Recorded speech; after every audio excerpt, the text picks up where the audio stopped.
beautiful thing right now. Rise and shine, it's a beautiful day.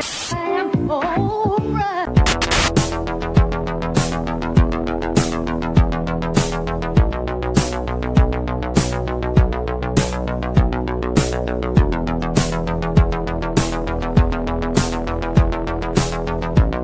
About a third of the building has been blown away. This is the bridge to white lights.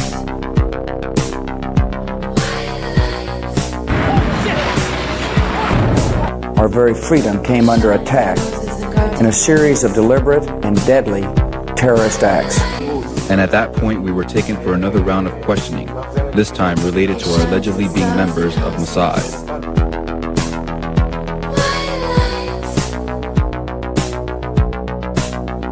It's crazy evil.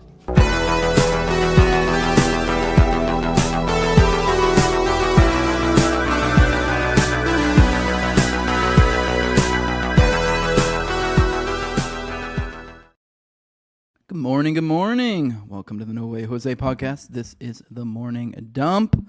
I am your host, Jose Galison. We have some news to go through today. The news cycle has been the gift that keeps on giving, so we'll keep on digging into it. Why not? And I have an interesting, fun little video for us to watch while we wait for the rest of the class to show up.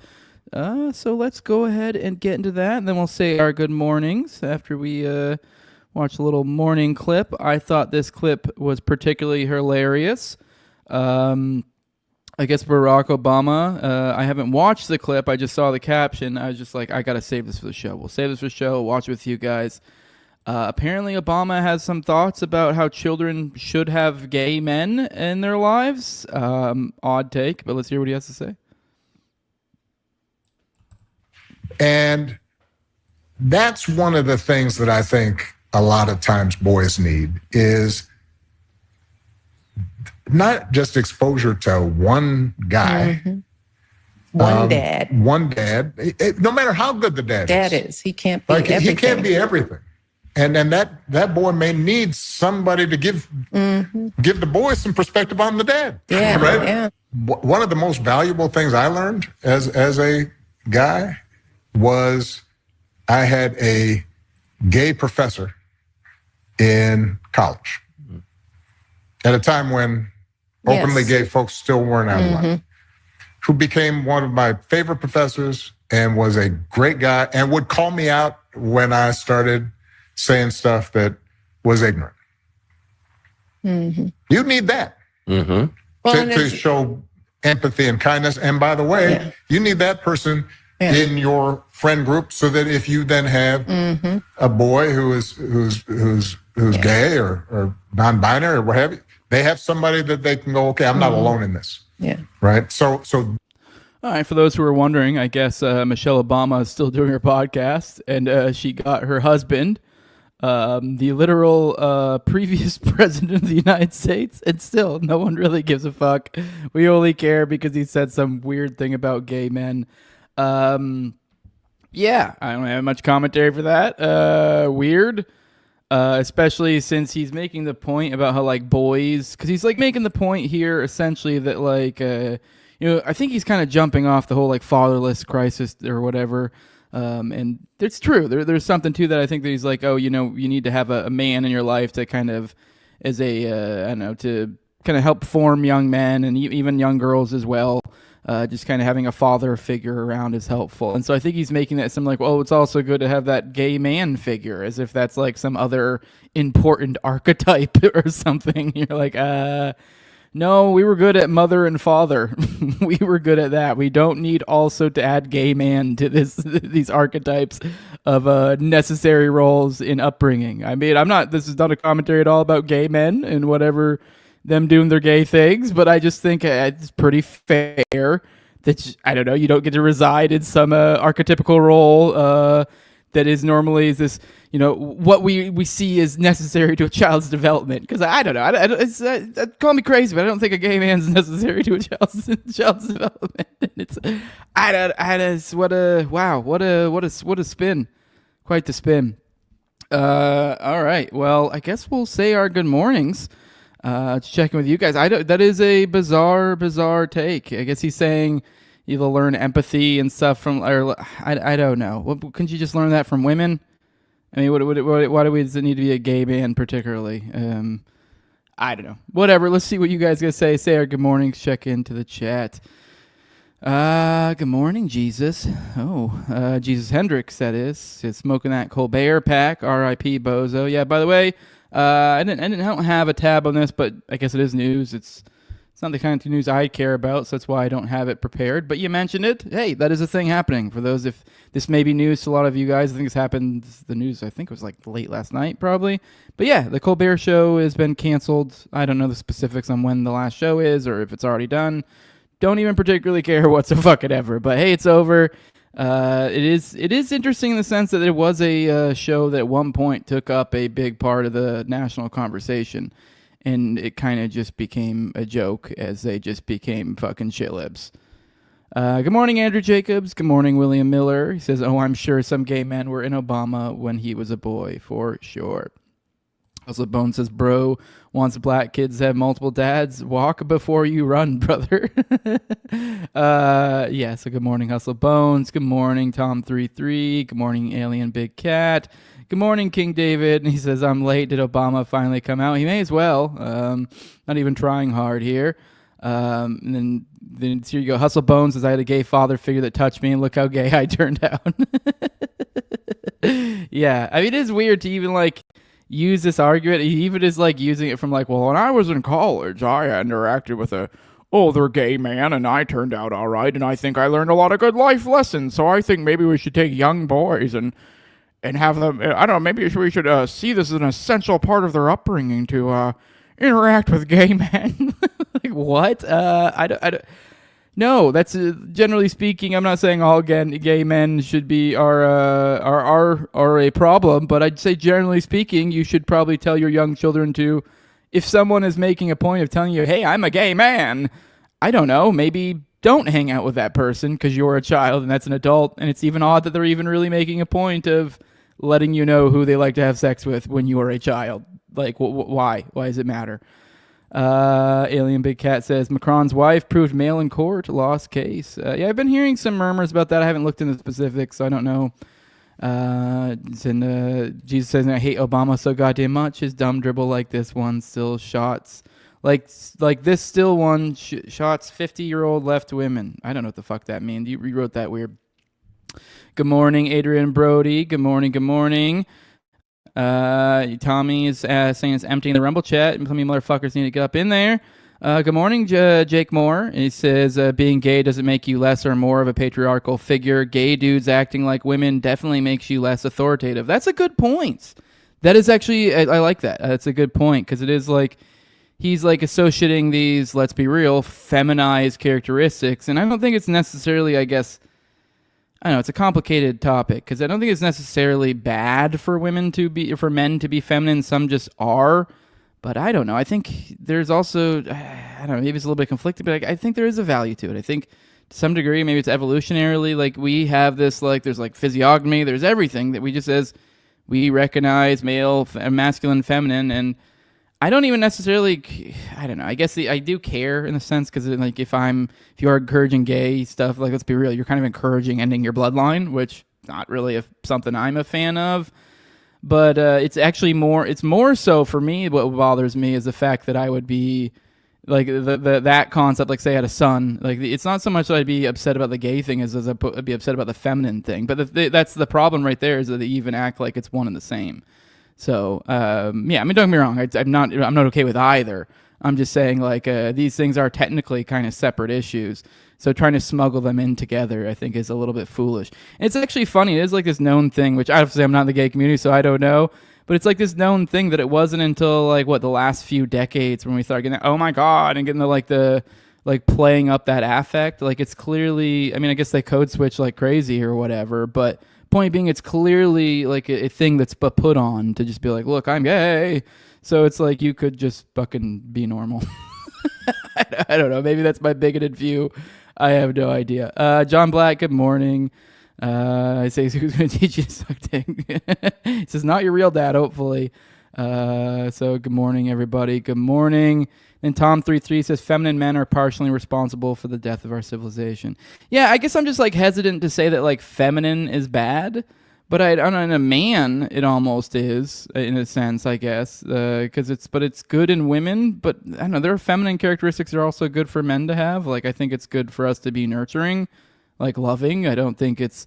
I mean, there are parts of our masculine nature that I do think you have to curb.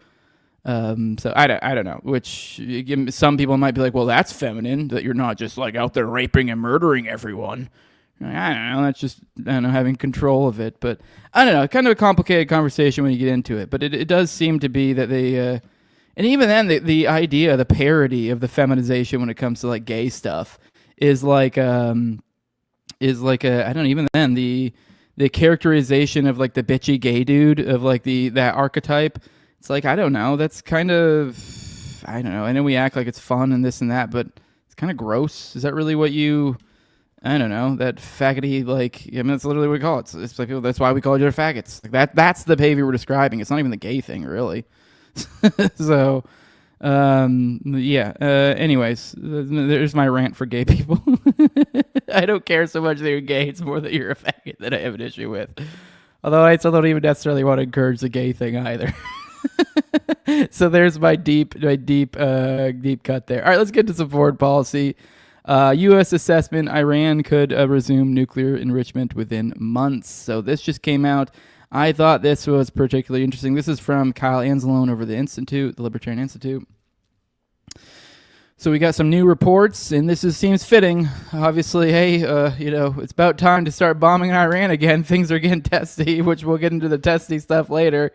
But an assessment of the damage to Iranian nuclear facilities following U.S. strikes last month concluded that only one site sustained major damage, and the Islamic Republic could resume enrichment operations within a few months. Washington and Tel Aviv are considering additional strikes to destroy the facility. NBC News reported, speaking with 5 sources who were familiar with the assessment, it found that the three sites hit during Operation Midnight Hammer, Fordow, Natanz, and Isfahan. Only operations at Fordow were set back by years, which if I recall correctly, I think Fordow was supposed to be like the super duper big one, so I find that odd. I mean, I forget the specifics on how many busters they hit each spot with, but I guess that was the one, the Fordow one was the one that like you'd think would be, in my opinion, that was the one I thought was probably be the most likely to survive. But anyways, that's the one I think they were like, oh, it's deep down inside and fucking a mountain down where the dwarves live. President Donald Trump has asserted several times the June 22nd attack on 3 Iranian nuclear facilities obliterated Tehran's nuclear program. The outlet explains that Washington and Tel Aviv are considering additional strikes in the Islamic Republic to more completely destroy its nuclear program. American and Israeli politicians have long claimed that Iran is attempting to weaponize its civilian nuclear program. So essentially, we got a report out. That's basically what we got right now. There's a report out that's looks like maybe there's some out there, which I don't know. This is predictable as hell. Predictable as all get out. We've been calling this hell. There's been, I think Joe Rogan literally made a joke recently about the whole Epstein stuff and was like, well, I guess we're just gonna have to bomb Iran. It's just been. Everyone knows it. Like, we're at the point, like, we're literally at the Solzhenitsyn quote. We're like, we know they're lying. They know we're the lying. They know that we know that they know they're lying. And the ridiculous, so on and so forth. That's where we're at now. That's where we're at now. I mean, I don't even know, to be honest, like, what degree there's any sort of truth in these reports or whether, those ever in any way, shape, or form reflected truth. But in the day, this is what they want. So this is what they're going to get. It's also kind of a red herring to begin with, this whole, like, whether it's destroyed or not. That's an assumption that we were, fine to start with, to be here in the first place. I'm not okay with it, much like when we're analyzing the camera footage when it comes to the Epstein thing. It's like, okay, well, this is like 3 things removed. This is like, we don't even know if they would have had to have gone through this fucking area. You could just be looking at a fucking surveillance video for no fucking reason. So these are the games they play. We all predicted it. Here it is, so be on the lookout, and these will be the reports they likely cite. So we can look a little bit further. So see if we can get to the specifics of the source here. It says new U.S. assessment. So to clarify, it is a U.S. assessment. So I don't think we've seen it, but there's all people saying, oh, we're talking to sources that have seen the report. So I don't think this is a report we can even see or anything. So just saying, that's out there, an assessment. So there's just some shadowy assessment we'll probably never ever fucking see, and that's what they'll use to go, guess we gotta fucking bomb Iran. Yeah, like that's what we gotta do. So because your elites like to fuck children. And then on that, when they're not fucking them, they're killing them. So here we go. Israeli forces killed 93 Palestinians in Gaza in the last 24 hours. So great stuff, guys. So at least 93 Palestinians were killed and 367 wounded as a result of Israel's genocidal war over the past 24-hour period. Oh, didn't mean to look at that one. That's awful. So, yep, the murder continues. We also had a attack on a Catholic church, which is the one that's gotten the most attention lately. Israeli tank strikes Gaza's only Catholic church, killing 3 and injuring a priest. We've actually gotten a little bit of a response from the administration on this one with a little bit of, oh my God, how dare you? As soon as God gets involved, then maybe, just maybe, there's this tiny, tiny fucking shred that they'll say, well, okay, well, like, the murder's kind of bad there. And that's what we got. So this is an Israeli military tank on Thursday struck the Holy Family Catholic Church in Gaza City, killing 3 people and wounding at least 9 others. 2 of the dead have been identified as Saeed Salameh, the parish's 60-year-old janitor. So they murdered an old man, and Fumaya Ayad, an 84-year-old woman. So they shot a tank at a fucking church, and they murdered a 60-year-old janitor and an 84-year-old woman. She was receiving psychosocial support, whatever that means, from the Catholic charities Caritas in a tent located at church. Among the wounded was Father Gabriele Romanelli, the church's priest from Argentina who regularly held phone calls with the late Pope Francis. Suhal Shadi Abu Dawood, a young altar server, was also wounded in the attack, according to the church's Facebook page. I guess there's a lot of significant. This is pretty significant for a lot of people. I guess for the religious folks, particularly Catholics, a lot of people have been watching their regular their regular religious processions. Because I don't know the specifics. I know with Catholics, you have all the different. It's almost like more ceremonial. There's like it, which my thoughts on that. But anyways, a regular. I forget what the fuck all they do. But anyways.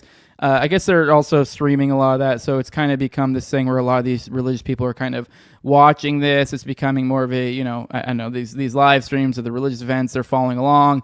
And I think, correct me if I'm wrong, maybe there's some Catholics out there. I think you guys, especially like Roman Catholics, a lot of you guys' stuff, they're uniform across language, is my understanding, because a lot of it's like chanting specific like stuff, which... Okay, obviously I have my own thoughts on. It's hard not to get deep into Catholicism, being like that's a little bit creepy. But either way, there is like a unifying component of it, like, hey, they're saying the same chants we say, and here we are. Like there's a unity, there's a spirit, there's a camaraderie of religion, and yet here you are, you're watching these, and then these people, like I guess, for example, the altar boy or whatever the hell he was that I mentioned a second ago, he's significant because I guess he's actually like a really weirdly tall person. And so he's actually really normally very prominent in all these different streams and stuff. And so that's a part of like the component of why like now it's like people are watching these, now the other live streams and stuff they're doing of their religious events. And people are noticing like, oh, hey, so-and-so's not there. And they're so used to not being there. And it's obviously, these people are dealing with it. Like there are people who died as a result of this. And like, so they're all suffering and you're watching these people essentially slowly starve to death and, all the while through keeping their faith together. And people are, I think, on a global level are kind of, finding commonality in faith. And I don't know. It's while obviously I was kind of, a little, being a little shitty and kind of be like I have my own thoughts, but there is something beautiful about that. And the idea of like, hey, we're all humans and like at a base level, we shouldn't be hurting each other, And yeah, so it's pretty fucked up. But on the White House side of things, like I said, this is one of the few things they've actually been a little bit more testy on. Apparently, Trump and Netanyahu had some sort of words, according to Catherine Leavitt. Let's go ahead and play this real quick. Oh, and go ahead. Oops, my bad. Afternoon, Carolina. In Gaza today, Holy Family Catholic Church was struck by an Israeli shell. Yes. 3 people were killed, 10 wounded. What is the president's reaction to that church coming under fire? It was not a positive reaction. He called Prime Minister Netanyahu this morning to address the strikes on that church in Gaza, and I understand the Prime Minister agreed to put out a statement. It was a mistake by the Israelis to hit that Catholic church. That's what the Prime Minister relayed to the President, and you should look at the Prime Minister's statement that will be coming out. Owen, go ahead. So we got some mistake. I guess Trump said something like he wants to make a statement. I don't know if he has yet. Either way, hey, something, I guess. I mean, it'd be cool if he'd, hey, they murder this guy, or they murder a couple people in a church. I don't think I've heard anything from the president on the citizen that died over in the West Bank recently. But that's kind of a separate thing, I guess. So either way, hey, we've gotten that something, I guess. So. And then on the Syria side of things, now they're up to more than 500 killed. I'm still kind of struggling. I need to take one of these days on one of these shows. We need to probably maybe find some threads or some maybe articles or whatever and kind of do some digs into like the different demographics that are at play here. Obviously, we've talked a lot about the HTS forces in Syria. There's Israel's forces, but then we have the Bedouins and we have the Druze. And I guess the Druze are Israeli, is my understanding, is because they always keep mentioning, they say Israeli Druze a lot. So I don't know if that means there are Druzes of different stripes that are not Israeli, or if that's exclusively an Israeli Jewish thing.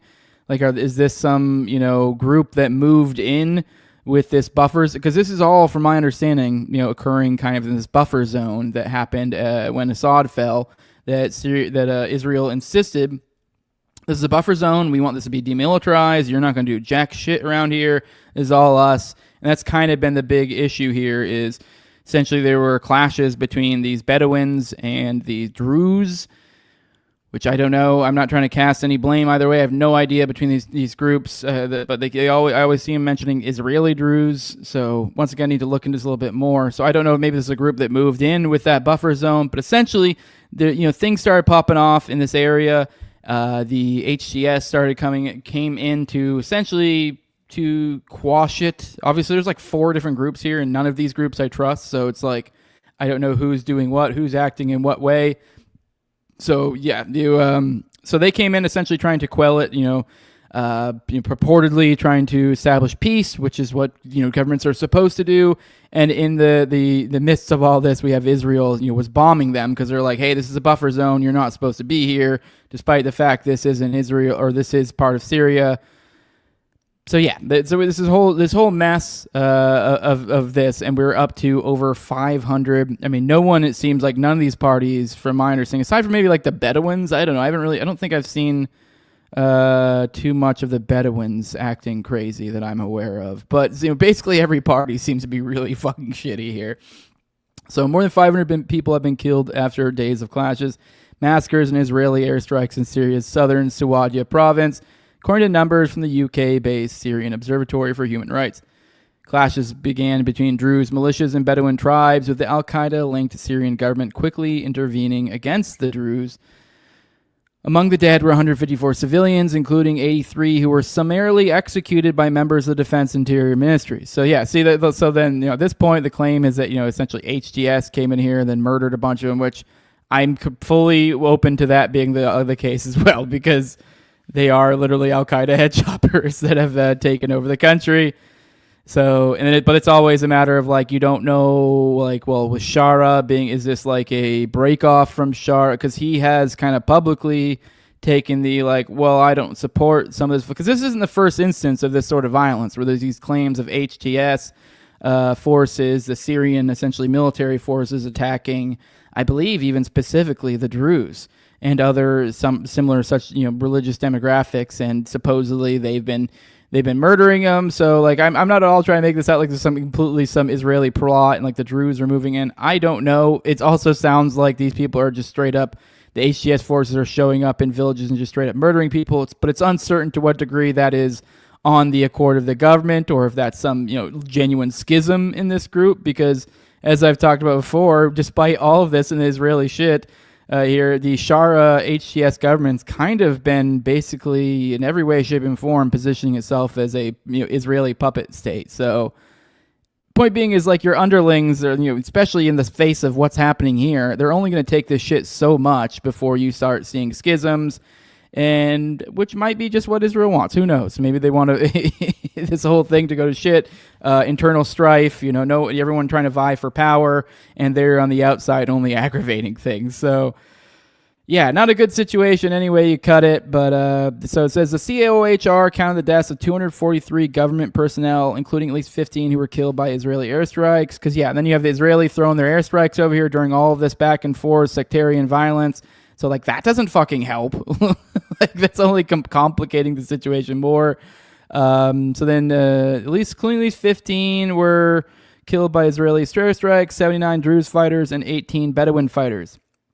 3 members of the Bedouin tribes were also summarily executed by Druze fighters. So, the Druze don't sound great, whatever the hell those are, either.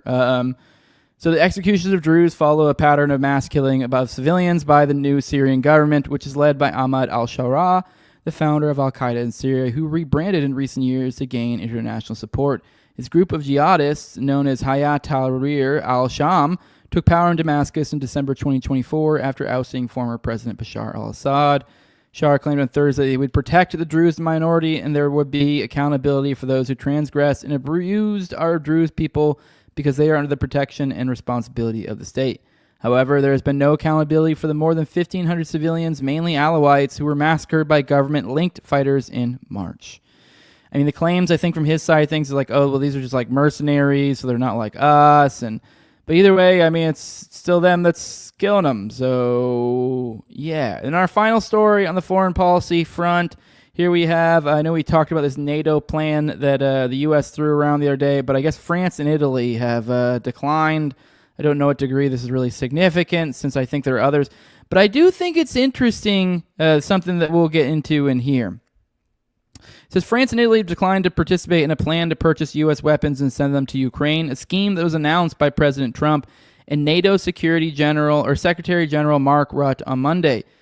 France classified that's still set on reporting or supporting Ukraine with military aid, but wants to prioritize the purchase of European weapons, and it was also dealing with budget constraints. Italy had a similar message and pointed to the Italian-made SAMPT air defense system that is already supplied to Ukraine. Reuters reported that some NATO allies were caught off guard by Trump and Rutte's announcement. Rutte claimed that 6 countries, Finland, Denmark, Sweden, Norway, the Netherlands, and Canada, were already willing to participate in the scheme. But officials from 2 of those nations said that the announcement was the first that they had heard of it. It is my clear sense that nobody has been briefed about the exact details in advance, a European ambassador told Reuters. I also suspect that internally in the administration, they are only now beginning to sort out what it means in practice. Trump stated that under the plan, billions of dollars worth of U.S. military equipment would be on the way to Ukraine soon, and reports indicated that $10 billion in arms sales were expected in the first wave, but so far it remains unclear how many weapons sales will materialize. It says NATO allies are also struggling to find Patriot missile defense systems to send to Ukraine despite Trump's pledge. There would be some on the way within days. The U.S. stockpile of Patriot interceptors is significantly depleted due to U.S. support for Ukraine and the ongoing wars in the Middle East. Now, I found this one particularly significant because obviously it's interesting that they're not being involved, but I don't know. Obviously, there's other states. But that right there, this isn't the first time, especially as of late, we've seen essentially, I guess, diplomacy essentially being done in this way. And it's a very, I don't know, it's one of those like kind of befuddling type things, but you're like, it's kind of interesting. I don't know. Maybe there's a point to it, but it sounds to me, and I think there's probably many other examples that we just don't even know of. It seems to me that the Trump administration, at least maybe Trump himself, or sometimes it might just be just straight up just saying shit and then just kind of see where it goes. Kind of like hey, like remember the ceasefire with Iran? Like that's a major other example I think of. Like with that whole, we're ending this is going to be the 12-day war. Iran immediately was like, what the fuck are you talking about? Like no one said anything to us about a ceasefire being agreed upon or anything. But sure, that'd be great. And it seems like we're seeing this again, which is weird. I don't know, just something to take note of. That it's Although it's one of those things that I'm like, you're kind of like, I'm not that surprised. It does seem very much like a Trumpism of like, just say it, just say it and like manifest it and make it reality. Like that is, I mean, you kind of can with bluster do a lot of shit with just that sort of mentality. Just start saying it and like people will just be bewildered. And if anything, you know, like, I don't know, like if you make those sorts of claims, you're almost like, wait, did we talk about that? Like, maybe he meant when we. So you find it almost puts even the person that you're just blatantly lying or gaslighting on the back foot, where they're just like, what? So I don't know. I think he might be pursuing like this might be how he operates a lot of times on the world stage. So I think that's interesting. Interesting to note. I don't know what to make of that particularly, but it's something. It's interesting. This isn't the first time and on fairly major stuff. So. With that, let's roll with the chat, see what you guys say. Sorry if you guys hear Jeff crying in the back. There you go. Tom3C3 says, femininity is a bad quality in a leader. Aspects of it are important in interpersonal relationships. Yeah. Right, so Libby says Tel Aviv was called the gayest city. Good morning, Comment Mama. Good morning, good morning. Good morning, Gerald Hall. Fuck Israel for sure. Right, so Liberty says, is it just me or does nobody else really care if Iran can enrich uranium? Exactly. I don't give a fuck if they. If anything, I kind of honestly want them to have a nuke at this point. Like, not even really kidding. Just so we can just be like, they got it. Can we shut the fuck up now? Cool. All right, shut up. Gerald also imagine people expelled from 109 countries and being surprised by this shit. Tower Gang NPC, good morning. Says up nerds. OP Jeff. So they're called rituals. Satanic Catholic rituals. Says OP Jeff. Okay. D-Trail says, Jose, I was reading an Iran-Contra book, and it goes over a lot of stuff that had to do with Gladio. Have you ever heard of the P2 bombings? Yeah. I mean, I don't remember. I can't give you like a breakdown on it right now, but that does sound familiar. I think the P2 was the lodge. I think that was the Masonic lodge. So I think you're talking about the bombings that were done out of there. That was like the years of lead stuff. Yeah, I couldn't tell you specifics offhand, but yeah. Good morning, Nelco. Good morning, everybody. So there you go. Google says Druze are esoteric Abrahamic religion with its roots in Islam. Take that for what you will. Huh. Weird. Weird how a lot of them are Israeli. Like, why they keep, because they keep saying Israeli Druze. I keep saying, so I'm like, what do you mean by Israeli? Why would they allow that in Israel? If it's an offshoot of Islam, that doesn't sound Jewish to me. Israel is a Jewish state, so I mean, I know there are people who aren't Jewish. Like technically, they have some Muslims and stuff, but it's like it's basically the way their rules and stuff are structured. Is like if you're not, you're kind of slowly edged out. For the most part, though, point being is like the idea there's a large demographic there. It's kind of weird. So. Yeah, say Tom says, the fuck is a Druze? Yeah, I don't really know what a Druze is. Israeli settlers, I think, the Druze, that is, says no habla. That's kind of the impression I'm getting, but I don't know. So this is something I need to look into more. So if any of you guys in the chat are able to figure it out via Google, maybe this will be something we look into later. All right. Boomer says they're druids. Yeah, they're just druids. They're just old pagan druids, and they just changed it to Druze to trick you good, fine folks. All right, let's get into the next story. All right, well, I guess it's going to be kind of multi-stage. I think a lot of you probably have got to know the big news already, but I guess I'll kind of present it in the way that it came out to us. So we'll start here. This Dominic Michael Trippi, he shared this. He said, breaking major news outlet to publish expose featuring new information regarding relationship between President Trump and Jeffrey Epstein. The guy below him says this is why Trump was trying to get ahead of it and blame the Democrats, so he had a story to sell. And then Dominic says, here are details. One of the 3 largest newspapers is expected to release the piece as soon as of today. White House officials and several political insiders are reportedly aware of this. So let's watch this video together of essentially, basically Washington insiders, journalists, whatever, and just kind of see how they're characterizing it. So this is like the before it came out. So just see how they're talking about it. So let me share something with you that everyone, I say that in air quotes, everyone I know knows hasn't been publicly reported. Everyone I know believes a major newspaper, one of the top 3 newspapers in the country, is about to publish a piece about President Trump's relationship with Jeffrey Epstein. Okay? Everyone I know knows that. And people in the White House know that too. When that story drops, if it drops today, and some people think it might, it could drive the day. Sean Dan, have you heard about this story? Well, I know because it's been circulating on the left, and I've had to double check that this is not in fact, total conspiracy theories.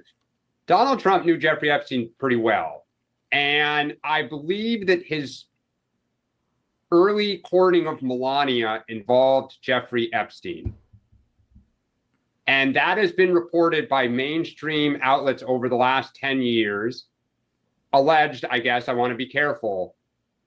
You've already been, I say with respect, somewhat careless, but keep going. Yeah, but I think that, if that is where this report is going, it's just kind of collecting and putting together and synthesizing old news. No, this story has new news.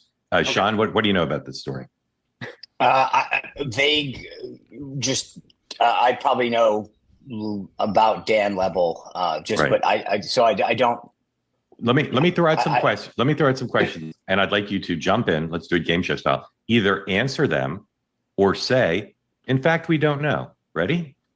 How did Donald Trump and Jeffrey Epstein meet? I don't know. Don't know. Did Donald Trump ever go to Jeffrey Epstein's townhouse? Yes. How many times? All right. Well, there's that now. And then before, this is kind of a rollout. I'm not sure. I might fuck us up chronologically speaking, but I think this is before the big news. Then we have this from Trump. It's going, based on the ridiculous amount of publicity given to Jeffrey Epstein, I have asked Attorney General Pam Bondi to produce any and all pertinent grand jury testimony subject to court approval. The scam perpetuated by the Democrats should end right now. Of course, you have Jack Poso go, "Oh, let's go!" Which, that's everyone has been, all the fucking ball-sucking right-wing shills, like Poso, who's very clearly decided where he fits into that. We've known this for a while, but once again, they just reinforce it over and over again. Here he is. Go, "Oh, let's go! Oh, look at Trump. Oh, fucking awesome. He's going to reveal the truth. He's so fucking cool." Come on, dude. We've all been here for the past few weeks. Go fuck yourself, Jack. Jesus Christ, dude. It's just gross. I don't know. These are people, most of these people are people with children, which just makes it even more gross to me. It's just people just groveling. How do you not, how are you supposed to express excitement here and not be like, what a pathetic fucking faggot? Anyways. All right, just gross behavior. So yeah, so as my buddy Ken points out here, he says the thing is only a minute fraction of victims testified in the grand jury, as the goated Epstein reporter Nick Bryan has pointed out time and time again. So keep in mind whenever these people tell you, "Oh, we're going to do X, Y, and Z." Okay, what are they saying? What are they saying is first off, and even then, even if you assume that what they're saying is what you want, and you're like, what are the chances you're going to get that? Probably not likely. But I don't even think that what you're getting is what you're being given is what you want. The idea that any and all pertinent grand jury testimony, it's okay, well, why is it specifically gets grand jury testimony? Because there have been a slew of court cases and stuff about this. I don't remember. I guess maybe there was one grand jury. It was considering the wording here. I'm no expert on this case, so I forget the specifics on how many legal cases. Well, which ones had grand juries? I think grand juries are particularly pretty rare. So. From my understanding. But anyways, point being is that's a very specific thing to be like, oh, just that. And you're like, what? I don't know. Maybe there's a legal person in the crowd would be able to give a better reason why that would be the case or something. But that seems ultra specific and weird why it's just that to me. Which as Ken points out, that only a tiny bit of the victims testified there. So it's kind of whatever. Maybe there's something in there. But yeah. But on to the next part. This is where it gets, this is the big stuff, guys. All right. Let me make sure I'm actually getting audio over here and not have something muted the whole time or something crazy. Okay, we're good. All right. So this is the Mel, the village crazy lady, that account. She shared this. So she says, so apparently they found a leather-bound book in Epstein's possessions filled with letters written to him by friends for his 50th birthday, and the one from Trump is super creepy. She says, I'm sorry, but it's fake. It's going to be a hard sell considering it's an actual book and not just random letters found in a box. Now, we're going to go through this here in a minute, and I will say there is some weird stuff in there, and you're like, this is odd. Like, I don't know. It's hard to believe that it is Trump. I don't know. But we'll go through this. Yeah, so even Elon's here says it really doesn't sound like something Trump would say, which we'll get into the claims. But now, one thing I did want to point out before we get into the reading, that someone was very, what's the word I'm looking for? Observant. I was looking for another word, but the better word. But observant, we'll go with that. And, observant person out here noticed in this article. So as we're reading this, keep this in mind. It says right here, the book was put together by a New York City bookbinder, Herbert Weitz, according to people who were involved in the process. Weitz, who died in 2020, listed Epstein as a client on his website in 2003. It isn't clear how the letter with Trump's signature was prepared. Inside the outline of the naked woman was a typewritten note styled as an imaginary conversation between Trump and Epstein. Now, here's the key point. Obviously, I know we haven't gone through the article yet, so a lot of that stuff you're like, what the hell are you talking about? You're throwing all this all on me, kind of giving you spoilers, sort of. I'll recontextualize that all here in a bit when we go through the article. But the written in third person.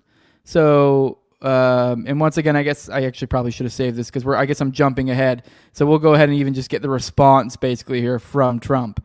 So keep in mind in this thing, this note that we're going to go into detail about, this supposed note that they found to Epstein, he is talking about himself in the third person at one point. And I don't know. I mean, obviously this isn't damning, but I found it particularly interesting. And in retrospect, you look back like, oh, he does do that a lot because it sounds ridiculous. But then you realize, like, look, here's Trump. Here's his response to this story.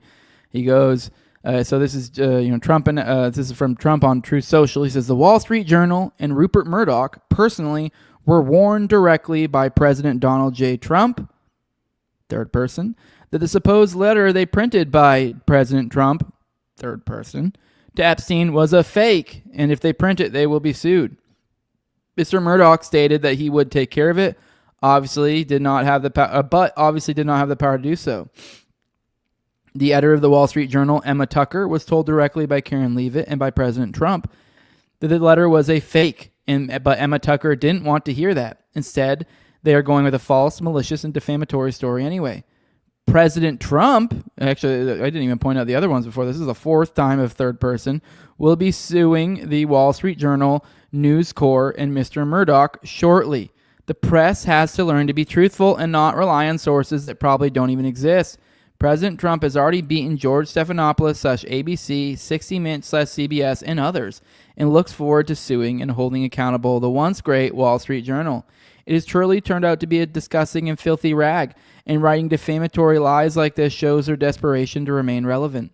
If there were any truth at all on the Epstein hoax as it pertains to President Trump, this information would have been revealed by Comey, Brennan, Crooked Hillary, and the other radical left lunatics years ago.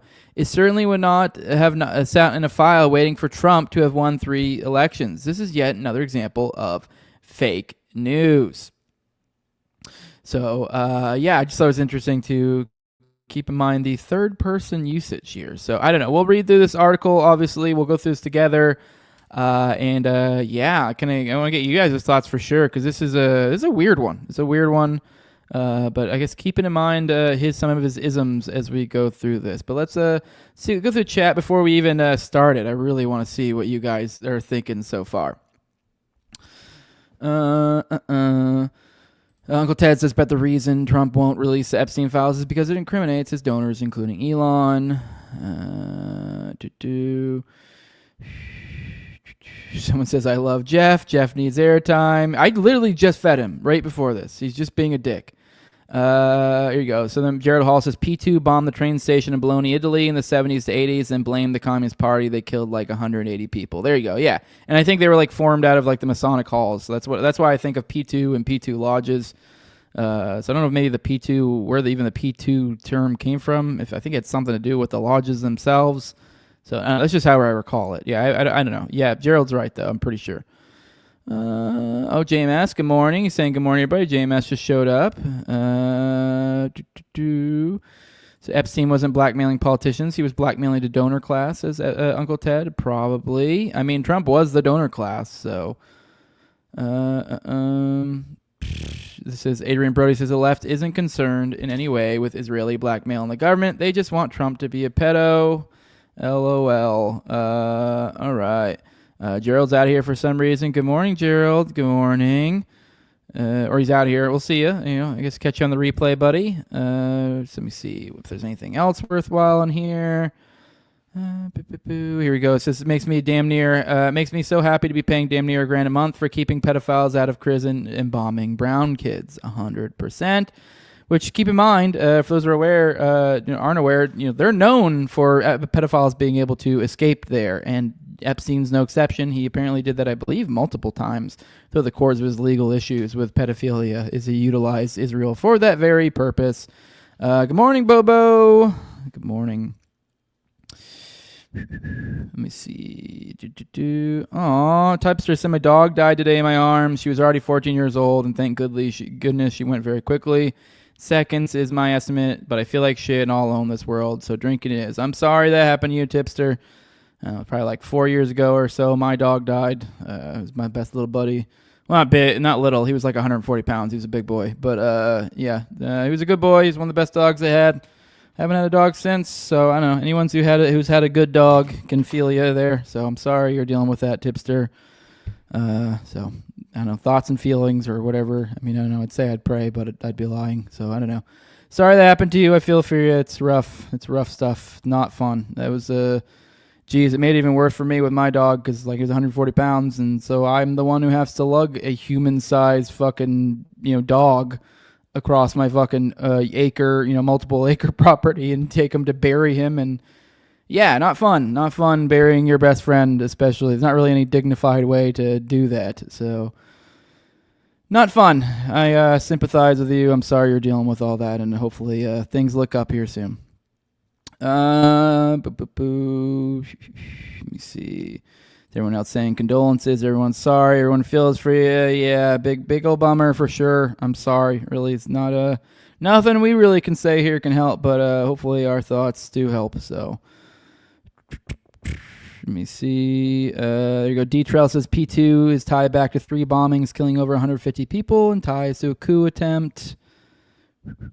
Bobo says, God, I love this group. Wish I could show up more. Yeah, and just a reminder, guys, for those supporters, we do have the Telegram. So if you do guys want to take this, if you guys like the morning dump, live chat experience, shooting the bull with people, hey, $2 and you can hang out with these people in the Telegram whenever the fuck you want. So as opposed to just a normal Monday through Friday at around 11 a.m. So when are we going to do a group buy on the steroids? Well, you guys need to step it up. Patreon.com, just No Way Jose 2020. You guys, I don't know, we need to set a level, maybe like a daily limit. And once we get past that, everything goes towards the steroids fund. So yeah, it really is an awesome group. I do appreciate you guys. Rise to Liberty says that. He is correct. All right, let's get into the article. I want to get into the details of this. I think it was paywalled yesterday because I couldn't find it. But I found it today. So, hey, I guess they just said, fuck you. We're making this. I swear there was like a period I saw somebody shared it and they're like, oh, it's free now. And then I went to go look at it and it wasn't. And then now it is. I don't know. So either way, I just happened to check it this morning. It's available now. I mean, but maybe with all the drama, like I said, with the Trump, saying he's going to sue them and stuff, maybe they go, okay, well, fuck you. It's not behind the paywall anymore. So here we are. Here's a picture of old Donnie Boy and Jeffy together. The article is from the Wall Street Journal saying Jeffrey Epstein's friends sent him bawdy letters for a 50th birthday alum. One was from Donald Trump. One's from Dershowitz, too, which that one's fucking weird. So we'll get into that. It says it was Jeffrey Epstein's 50th birthday, and Ghislaine Maxwell was preparing a special gift to mark the occasion. She turned to Epstein's family and friends. One of them was Donald Trump. Maxwell collected letters from Trump and dozens of Epstein's other associates for a 2008 birthday album, according to documents reviewed by the Wall Street Journal. Pages from the leather-bound album, assembled before Epstein was first arrested in 2006, are among the documents examined by Justice Department officials who investigated Epstein and Maxwell years ago, according to people who have reviewed the pages. It's unclear if any of the pages are part of the Trump administration's recent review. The president's past relationship with Epstein is at a sensitive moment. The Justice Department documents, the so-called Epstein files, and who or what is in them are at the center of a storm consuming the Trump administration. On Wednesday, after angry comments about how the files are a hoax created by Democrats, President Trump lashed out at his own supporters for refusing to let the matter go. The letter bearing Trump's name, which is reviewed by the Journal, is bawdy like others in the album. It contains several lines of typewritten text framed by the outline of a naked woman, which appears to be hand-drawn with a heavy marker. A pair of small arcs denotes the woman's breasts, and the future president's signature is a squiggly Donald below her waist, mimicking pubic hair. The letter concludes, "Happy birthday, and may every day be another wonderful secret." In an interview with the Journal on Tuesday evening, Trump denied writing the letter or drawing the picture. "This is not me. This is a fake thing. It's a fake Wall Street Journal story," he said. "I never wrote a picture in my life. I don't draw pictures of women," he said. "It's not my language. It's not my words." He told the Journal he was preparing to file a lawsuit if it published an article. "I'm going to sue the Wall Street Journal just like I sued everyone else," he said. Allegations that Epstein had been sexually abusing girls became public in 2006, and he was arrested that year. Epstein died in 2019 in jail after he was arrested a second time and charged with sex trafficking conspiracy. Justice Department officials didn't respond to requests for comment or address questions about whether the Trump page and other pages of the birthday album were part of the agency's recent documents review. The FBI declined to comment. The existence of the album and the contents of the birthday letters haven't previously been reported.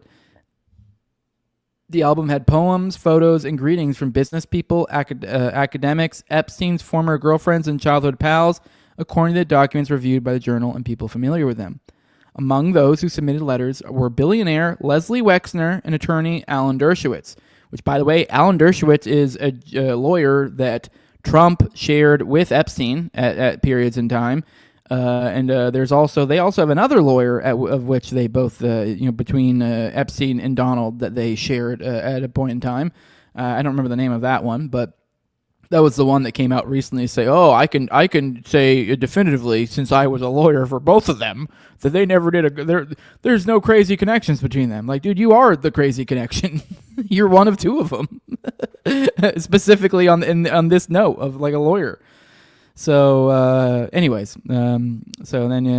Wexner, obviously, I've told you guys many, many times, that's the guy who gave up everything he's ever gotten, ever, to Epstein, because reasons. I'm not even kidding. Leslie Wexner was the richest man in Ohio. He owned the largest residential space in Manhattan.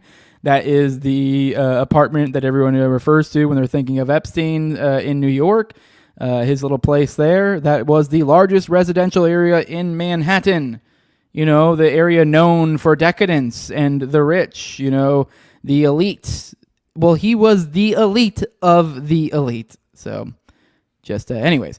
The album also contained a letter from a now-deceased Harvard economist, one of Epstein's report cards from Mark Twain Junior High School in Brooklyn, and a note from a former assistant that includes an acrostic with Epstein's name. Oh, Jeffrey, everyone loves you. Fun the sun. Fun just for fun. Remember, don't forget me soon. Epstein, you rock. You're the best. Sounds like some dumb shit someone put in the back of a fucking, whatever. What am I trying to think? Yearbook.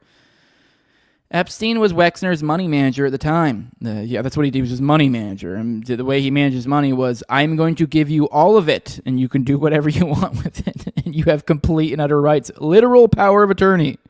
For those who aren't aware, the only reason I even know what power of attorney is that because when you're in the military, they teach you about power of attorney, because when you're deployed, you need to be able to give power of attorney to people, especially if you're not married, because I think normally it would just defer over to your spouse or whatever, but it literally is signing over everything. So Epstein was essentially synonymous with everything Wexner. He could take out loans in his name. He could do anything, which is from an intel perspective, that's the ultimate cover. So you know how many things were probably done in Wexner's name that Wexner is documented on that were in fact instead actually Epstein? Yeah. After the text, all right, Epstein was Wexner's money manager at the time. The longtime leader of Victoria's Secret wrote a short message that said, I wanted to get you what you want, so here it is. After the text was a line drawing of what appeared to be a woman's breasts. Okay, so Wexner just drew boobs. He says, I wanted to get you what you want, so here it is, and he drew him boobs. Wexner declined to comment through a spokesman. Wexner's spokesman previously told the Journal that the retail mogul severed all ties with Epstein in 2007 and never spoke with him again. Dershowitz's letter included a mock-up of a Vanity Unfair magazine cover with mock headlines such as, "Who was the Jack the Ripper? Was it Jeffrey Epstein?" So this is Dersh, which this is the one that I think is weird. This is Dersh's submission to this book, which is being compiled for Jeffrey Epstein's 50th birthday. Now it says Dershowitz's letter included a mock-up of a Vanity Unfair magazine. So he made a fake Vanity Unfair magazine cover for his birthday and it says, "Who was the Jack Ripper? Was it Jeffrey Epstein?" Now, I want to know what year this was, because I think that matters. Let me see if it says Epstein's 50th, assembled before Epstein was arrested in 2000. So first arrest. So this is before he was first arrested. So this is before he was a public figure or any of this. So this is, all these like wink, wink, nod, nod to things. They're not at all hinting at any sort of thing in the public eye. So this isn't like they're just referencing, the scandal of him. Like, no, these were unknown things at the time. So that's interesting to know. Like, so that is even like you could say, oh, well, that was just like, that was a hot topic at the moment. So it makes sense. They'd kind of give a wink and a nod to it or whatever. Like, no, these are like basically unsolicited, bringing this sort of shit up. So anyway, that's more pertinent, obviously, the Dersh thing. So he's making this Vanity Unfair magazine mock-up. So it looks like he even probably even commissioned somebody for this. It says, "Who was the Jack Ripper? Was it Jeffrey Epstein?" So this implication of like him being some sort of monster of some sort. It says he joked that he convinced the magazine to change the focus of an article from Epstein to Bill Clinton. Okay, so then I guess somehow probably I would assume maybe like the subheading or something, because obviously I'm imagining like a parody, a Vanity Unfair cover that he made for him and the different, headlines and stuff. And so something in there about changing the focus from an article from Epstein to Bill Clinton, which is interesting. So Dersh out there, he's one of the people who runs cover, so he managed to deflect from Epstein to Bill Clinton, the rich and powerful, which I think tells you something. I think it tells you something, and I think that something is that I think Epstein might have been, if you are the power elite, if you understand that hierarchy, I think Epstein might actually be above Bill, which is kind of wild. Dershowitz, who represented Epstein after his first arrest, said, "It's been a long time. I don't recall the content of what I may have written." All right. So he doesn't remember this, because this seems like quite the extensive thing to make for someone's 50th birthday. This would take a lot of care and a lot of thought. And the idea that it's like, oh, it's been a long time, I don't recall. This is 2006. This is less than 20 years ago.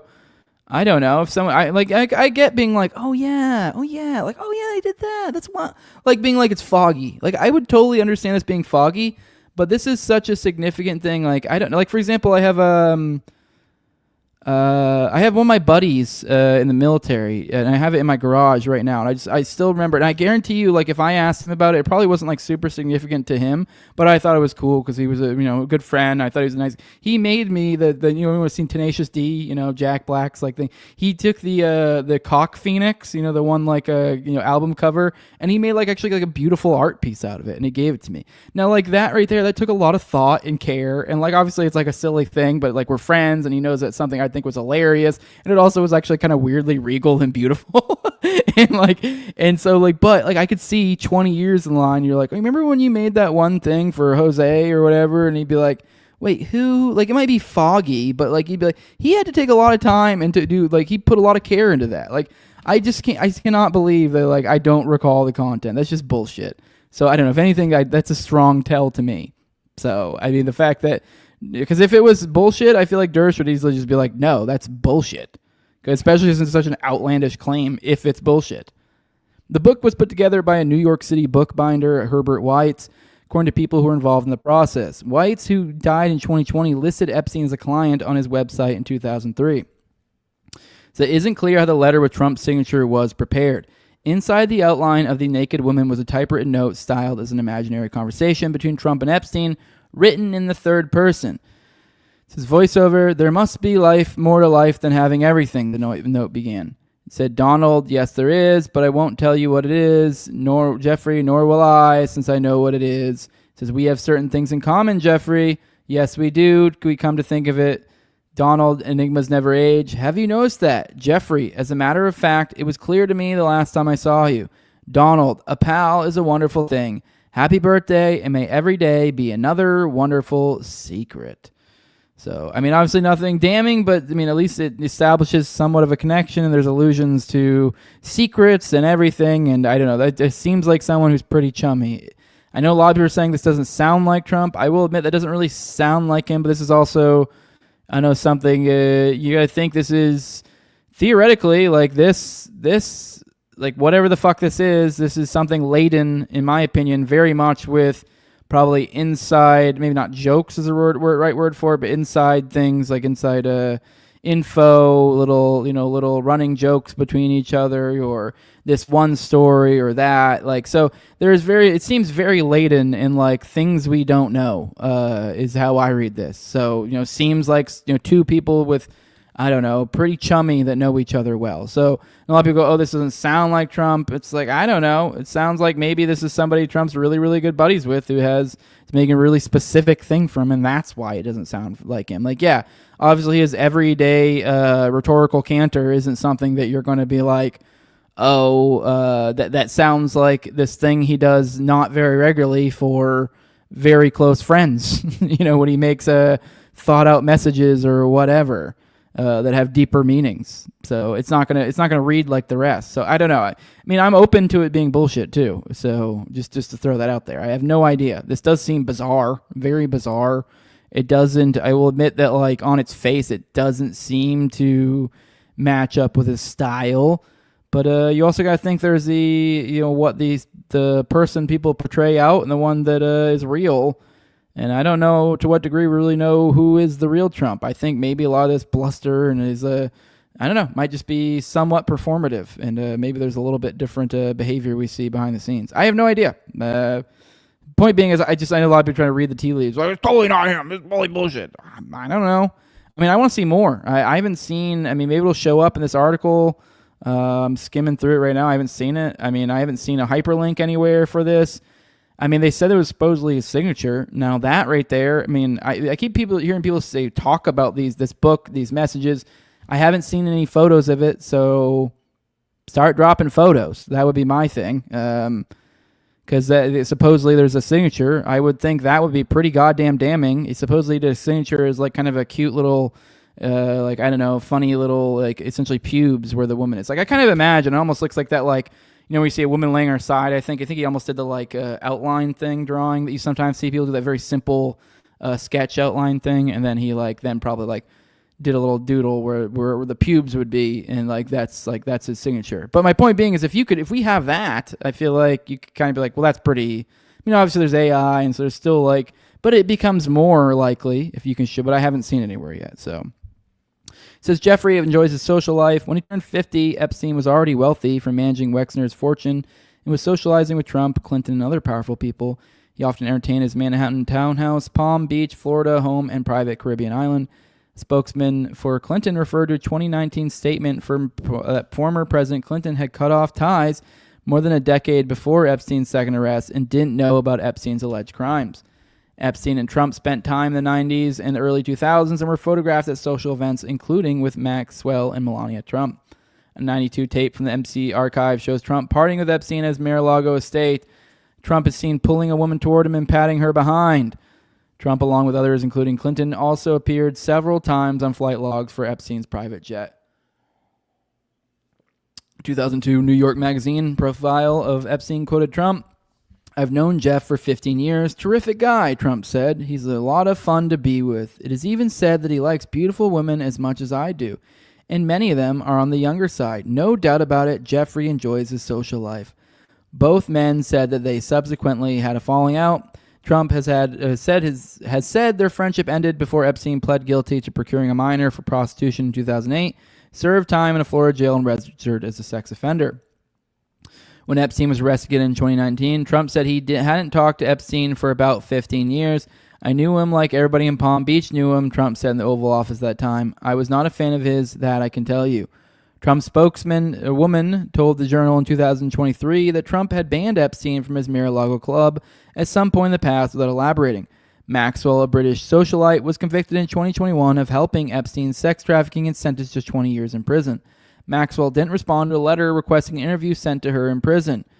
Arthur Aidala, an attorney who represented Maxwell, said, "At this point, she's focused on her case before the Supreme Court of the United States." So it says the FBI's Epstein files. I don't know. I think maybe we'll just end it there. I think, let's see. Maybe they have something worthwhile here. Epstein's associations with Trump and many powerful people have been well documented.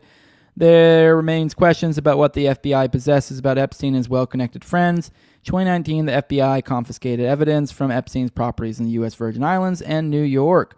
Earlier this week, after the Journal sought comment from the president about the letter, Trump told reporters at the White House that he believes some Epstein files were made up by former Presidents Barack Obama and Joe Biden and former FBI Director James Comey. He said that releasing any more Epstein files would be up to Attorney General Pam Bondi. Whatever she thinks is credible, she should release. Allegations that bureaucrats covered up Epstein's connections with participants in his trafficking scheme were fanned by people now in top roles in the Trump administration, including Kash Patel and his deputy Dan Bongino. In June 24, Trump was asked in a Fox News interview whether he would release the Epstein case files. The Republican presidential candidate initially responded, "Yeah, I would." But he also expressed some reservations. "You don't want to affect people's lives if it's phony stuff in there, because it's a lot of phony stuff for the whole world. But I think I would." Soon after she was confirmed as Attorney General, Bondi said she was preparing to release new Epstein files. In late February, Bondi announced the release of Phase 1 of the documents. But the material contained few new revelations, drawing criticism from right-wing influencers. Says Bondi initially blamed the FBI's New York office for withholding information and promised to release the remaining documents after redacting the victims' names. Patel also said there will be no cover-ups, no missing documents, and no stone left unturned. They tasked hundreds of FBI employees to review the materials and prepare them for release. So the issue took on new life in June with Elon amid a public feud with Trump.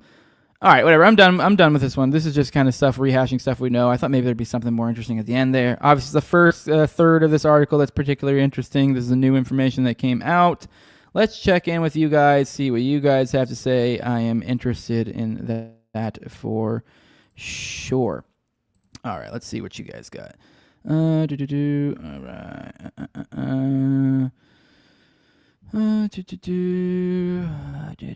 Someone's saying Jose, or Tommy's saying Jose's Telegram is lit. Get in there, dickweeds. Rise Liberty saying it really is an awesome group. 100%.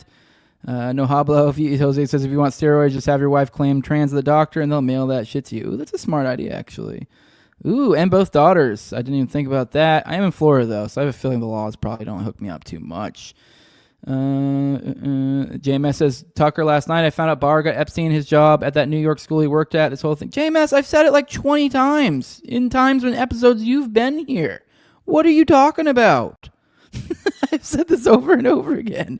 But yeah, I'm glad it finally sunk in. I'm messing with you. I get it too. I'm the same way. I'll hear information like 5 times and then the 5th time be like, oh my God, did you know this? And you're like, you heard this 5 times. Yeah, well, like it took the 5th time to really sink in. I'm just that fucking stupid. I don't know. All right. Tom says a signature for pubes would be pretty funny if the implication wasn't pedophilia. Yeah, I mean, it's kind of funny. I get it. Yeah, someone's saying Dersh represented Bill Clinton too. JMS said that. Yep. Wexner was an intelligence cutout, much like Clive Davis, says Comment Mama. 100%, almost certainly. Good morning, Eddie Grimm. Good to see you here. Good morning, Romulus. Good morning, everyone's showing up. Nohablo says Dershowitz is going to retire to some third world shithole with super low age of consent and never face any consequences for anything. Yup, he's just going to be picking out little kiddo buttholes like flowers. Just don't like that one. Let me see what else you got. Andrew Jacobs says love that first Tenacious D album. Yeah, it's a pretty cool. I need to hang that up somewhere. I should hang it up in my backdrop. It's a pretty good one. I dig it.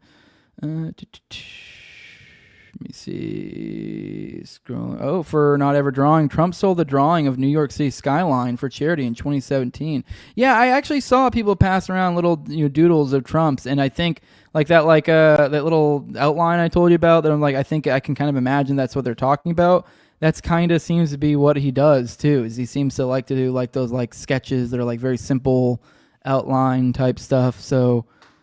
Kind of fits with whatever his art style, which is kind of just like a simple doodle, It's all them winking each other, says Tom33. Yeah, that's what this all feels like. All of this stuff feels so laden with like inside, information that we don't have. So this is Rights Liberty says Trump's fault for not releasing anything. Now real conspiracy theories will start spreading. Yeah. So Hustle says it's a nothing burger. Perhaps. I'm sorry. He says, to me, it's never about Trump since he was never really implicated directly, but there's a whole lot of his buds that are. Perhaps, yeah. I don't know. I think maybe we'll find out more. We really underplayed some of his connections, perhaps. So, Dromic says there's so much information to digest, and if you listen to lots of podcasts, I can't imagine how much I've forgotten. Exactly. Yep. So, flood in the zone, says Brady, for sure. All right, let's get into some more. Here is. This is what was this guy's name? Democratic Senator Ron Wyden. So he's saying the Treasury is sitting on a file that could expose Epstein's financial network, the key to a massive sex trafficking empire. So let's see what he has to say. I got a couple of videos. Once again, like with this show, this is usually raw stuff. I haven't really looked into his claims. So let's see what this fucking corpse has to say. There is an Epstein file down there at the Treasury Department. And it ought to be used as the foundation for a follow-the-money investigation. The reality is, you build a sex trafficking operation of the size that we know this was, there's a tremendous amount of money moving, and it ought to be followed up to see how it was handled. Can you sort of touch on just the key findings in this most recent tranche of revelations that you guys have put out? Well, the key finding, of course, is that this is all about sex trafficking, and you can't run a sex trafficking operation of this size without an enormous amount of money. And what we have shown is there are very substantial questions about whether that money was handled in an ethical and honest way. There is.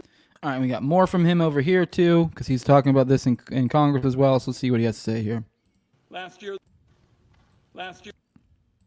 the Biden administration allowed our investigators to look at portions of the file.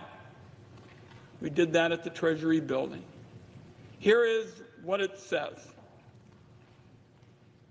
Treasury's Epstein file details, Mr. President, 4,725 wire transfers.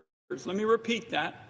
4,725 wire transfers, adding up to nearly $1.1 billion flowing in and out of just one of Mr. Epstein's bank accounts.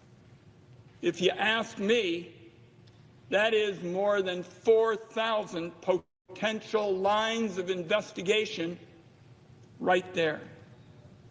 Hundreds of millions more flowed through other accounts. That's even a lot more to investigate. The file shows that Mr. Epstein used multiple Russian banks, which are now under sanctions, to process payments related to sex trafficking. All right, we'll see where this goes. I don't have much hope for this going anywhere, especially when we have others in the Democratic establishment saying stuff like this. There's anything the president can do now to get his supporters to move off of the Epstein issue? Should he? Where do you land on this? You know, again, this is a distraction. This is a distraction. We have major issues right here with things we're voting on today in the Congress, again, in terms of the rescission that the president and the Senate have sent back over us to cut all of these resources out of helping poor people throughout the world, to be America play its leadership role in soft power to keep us safe and to keep us healthy, so that we viruses know no boundary. And instead, we're talking about him, about this thing, and at his own basis has its own views of what the president should do. I'll leave it up to them to talk it out. But again, whether it's Jeffrey Epstein or Alcatraz, it's all off the subject of what they're doing with this budget that is harmful to the kitchen table, meeting the kitchen table needs of the American people. I want to make sure I understand what you mean when you say distraction. Do you think that Pam Bondi going to Alcatraz is meant potentially as a distraction from Epstein, which has not gone over well at all with the president's base? No, I think they're both distractions. I think they're both. I don't think she's going to Alcatraz. I think she's planned to do that. But I think that they're both off the subject of what is happening, changing the character and the culture of America. All right, so not Epstein, but Nancy, obviously falling in line with the establishment. These are just a distraction. So I don't see any political things happening, but I think the people's eyes are waking up into the point to where we are now at the level of CNN playing Nick Fuentes rant. So let's see what they played. I don't know. It's just I'm particularly interested that this is where we're at now. All right. So the people who are saying this aren't people who were on the fence about Trump. These are the people who vaulted Trump back to the White House, like Nick Fuentes, the white nationalist whom Trump has hosted at Mar-a-Lago. And now he says, if you're not on board with the Epstein cover-up, I don't want your support. You're a weakling. You. You suck. You are fat. You are a joke. You are stupid. You are not funny. You are not as smart. I mean, okay, I do want to address real quick. I've seen people share this around and be like, and while I do love this doesn't do great for the gay accusations. Like, I don't know. I mean, I guess I'm someone who talks a lot of shit too, but something about the way, I don't know. I feel like even when I talk shit, this isn't like, I don't know, it really depends. It is all just completely fluid and depending on who I'm talking shit about. But generally speaking, something about this, the intuition here was very faggoty. Like well, you're fucking fat and you're ugly and like no one respects you. Like that's what it feels like. Which, whatever. Okay, don't be wrong. It's still fun to watch, but it feels more like tabloidy, like I'm watching like some who's that one guy, the Perez guy who did all the smut, the tabloid. It felt like I'm watching something like, ooh, he really got that one. Ooh, she thinks she's a diva. Ooh, like, and it's that that like thing that guilty pleasure type thing. You're like even as a guy, you're like, I kind of whatever. This is like you kind of enjoy the spectacle of it a little bit. You're like, that's kind of fun. That's all right, he is fat, he is stupid, but it comes off as a very, I don't know, feminine. I don't know. It's just, I can't really properly explain it. It just comes off as gay, which so not beating the rumors, but either way, it's whatever. It just seems like a weird jump to, as opposed to attacking the substance. And it's not even like a particularly funny. It's just like this. It feels reflexively gay. Is what I guess I'm trying to say. So I don't know. Maybe he gets better. You get to a better spot in this rant. I've seen people. I don't think I've actually watched the clip, but I've seen like quotes, people quoting it. And I'm just like, this doesn't look like, I know a lot because he has his own sycophants, and a lot of people are like, oh fuck yeah, and they're like, okay, well I do enjoy this. I find it funny. It is like, it's also from oh yeah, this is our guy. It's like, yeah, that's also a little gay. It's a little gay. So, but I don't know. Maybe I'm being a hypocrite. Maybe I've done the same exact thing, but it just felt gay vibes. As you think you are, we are going to look back on the MAGA movement as the biggest scam in American history. I mean, to think that those words came out of his mouth, they're going to look back on the mag. All right. Well, to be fair to him, they did cut him off before he already got to go anywhere else. So I'm judging him on just that one reflexive, like that moment of like when you're in a rant and you're like, this is a moment where you can see I'm upset. And so then he just kind of did so maybe he was going to go somewhere else with it. So maybe that was just a shock value thing. I just thought it just, people weirdly ran with that like, well, you're fat. And you're like, okay. Well, like, I've seen a lot of people who are genuine, like, stumpers for Nick that are, like, running with that. Like, it was amazing. It's funny. It's funny to watch in, like, a tabloidy, catty, gay chick calling out some slut who's too big for her britches or some shit type of way. But that's patently gay. So, I don't know. Let's finish this. Movement as the biggest scam in American history.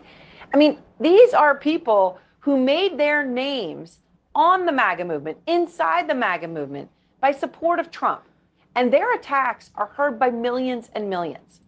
Well, on that note, she's not entirely wrong. Here's Elon. He's been leaning hard into this. So here's him quote tweeting Grok, and he's been feeding into Grok, going into, for example, I think there's a bunch of different examples here. Like, hell, I'm scrolling through right here.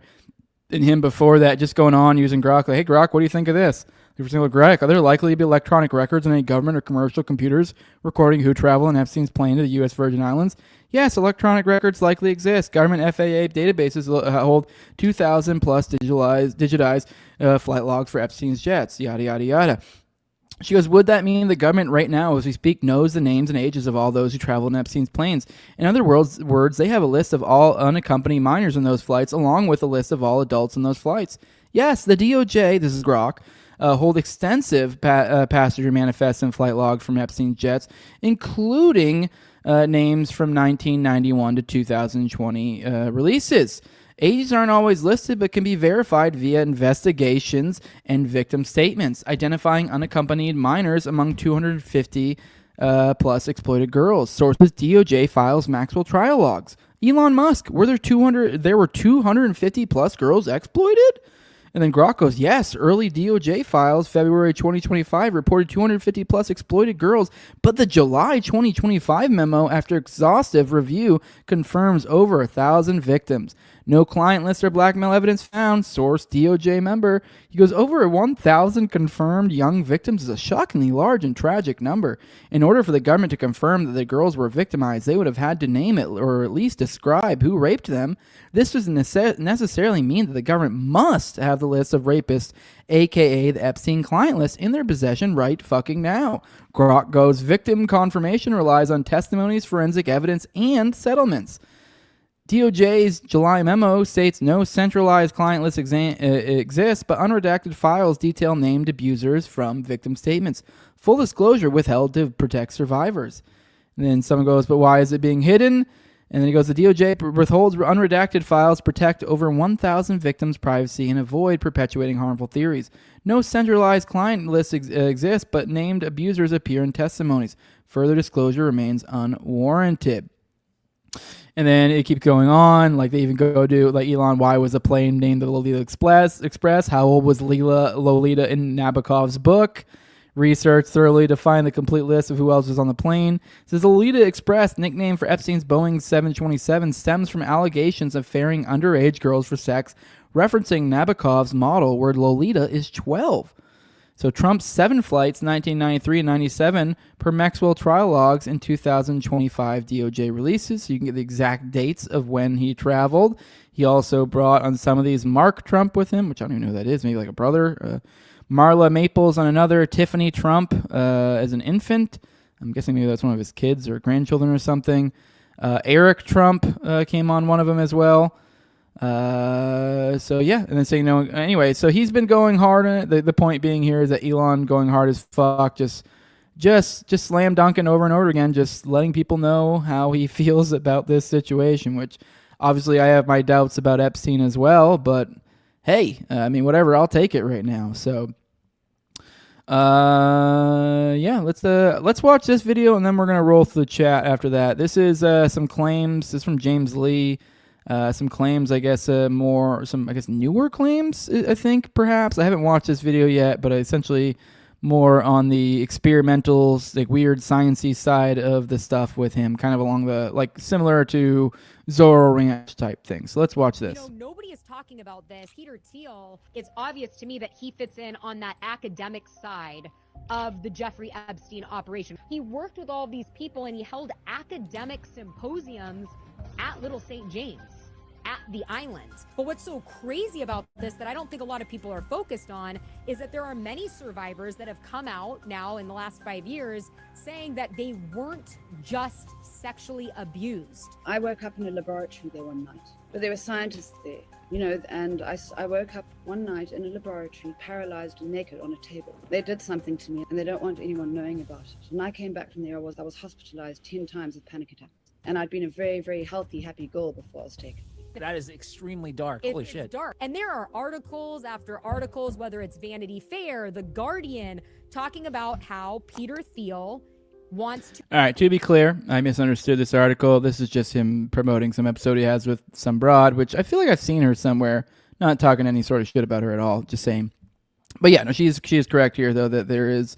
Obviously, Thiel is, let's be real, he's probably connected to this. We've talked about the expansive connections there. I mean, the they 4x'd the Epstein network, literally 4x'd a $40 million investment into the Teal's stuff. So they've made something over like $160 million, or actually profited over $120 million off of Peter Thiel's things. That's the Epstein network itself invested right into his shit. So I mean, there's other connections we've talked about before. Anyways, that she's right on that part. So and then also I think we've covered in this show before some of the claims about like that one girl with the weird, I woke up and like kind of the weird Zorro Ranch claim. So I want to be clear. I guess this isn't new stuff. I just maybe I misinterpreted. Let's keep going. To inject young blood into his system. He was spending $40,000 a quarter on a regular basis to get transfusions from an 18-year-old. We need more scrutiny over this dude who is into some weird stuff. Also seemingly has a lot of money. All right, well, this was a nothing clip. My bad. All right, let's move into the next one. Why don't you guys share this with me? The Rage Child. Just a reminder, I think there was actually a few other ones that I forgot from you guys that you tagged me, and sometimes I forget to give you a quick little shout out. But thanks, Rage Child, for sharing this with me. But I do remind you guys, hey, be my little warriors out there. Be my eyes and ears. Tag me and stuff. So let's watch this video. I've seen this kind of go the rounds, people sharing this around. I haven't watched it yet. It's my buddy Sal the Agorist here. He shared which let's be real, he probably stole it from somebody else, which I don't have a problem with. I know a lot of people like to point out he does that. Whatever. I hate the player. I hate the game, not the player. I don't give a shit. But anyways, here is, I guess, new angle from Butler, Pennsylvania. It says odd behavior shows how they staged the famous photo. So let's go over it together. And I don't know, maybe see what they're talking about. See if we catch something here. Let's watch it together. All right, now it says moments after shots were fired. A member of Trump's team rushes to the side of the stage to gather photographers. So, okay, let's start over. So, yeah, we see this guy. They have him circled, moving over from right to left from our view. All right. President's been shot. All right, cross the stage. Either that or they're covering. We don't know. Either that or they're. So, like, this is, I guess, the area. So, this is, like, I guess, the angle where they would have staged the photo perfectly. So, the guy ran off. Let's keep watching. Covering him. We love you. We love you, President Trump. We love you. We love. Oh, look, and then they bring him back around. He says he ushers photographers from the left side of the stage. So here's that guy we just saw a second ago that was ushering him over. His flag is even lowered into position. We love you. Yes. Yes. Yes. We love you, President Trump. And then there's that like infamous little huddle as they're bringing him down. Where he's like got his head poking right through, which like you'd think you'd be like over him or something. Okay. Says he continues to move the photographers into position with help of his colleagues. So you can even see him kind of like doing this move, hurting them. Okay, I'm going to back that up a little bit so we can watch the photographers moving particularly.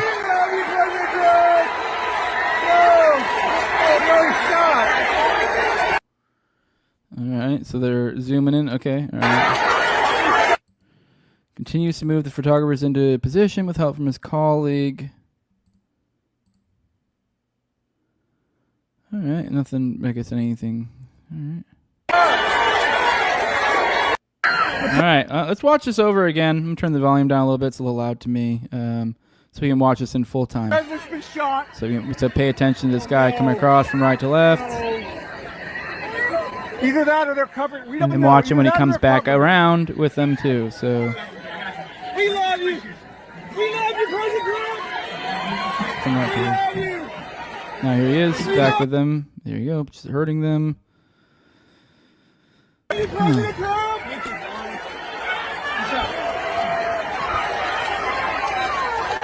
We love you. Yes. Yes. Yes. We love you, President Trump. No, he's shot.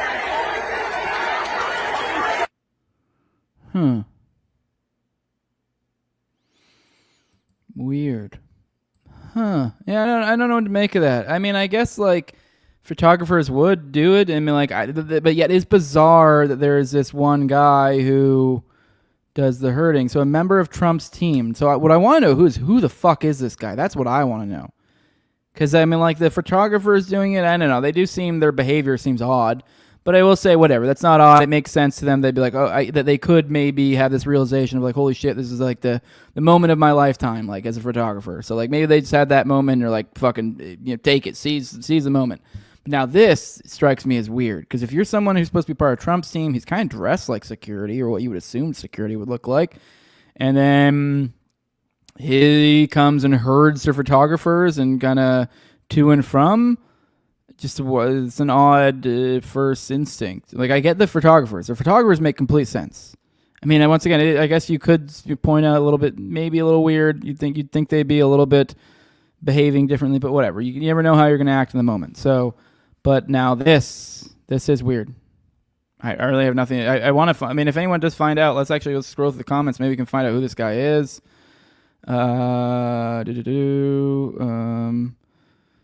Someone says, retarded, there's no proof the guy in the suit gathered photographers. He goes off camera, is then behind them coming back. I mean, that's kind of a stupid way to interpret this. I mean, you can see him right here, coming over, and then he's very clearly hurting these people. I don't really know how anyone would say he wasn't hurting these people.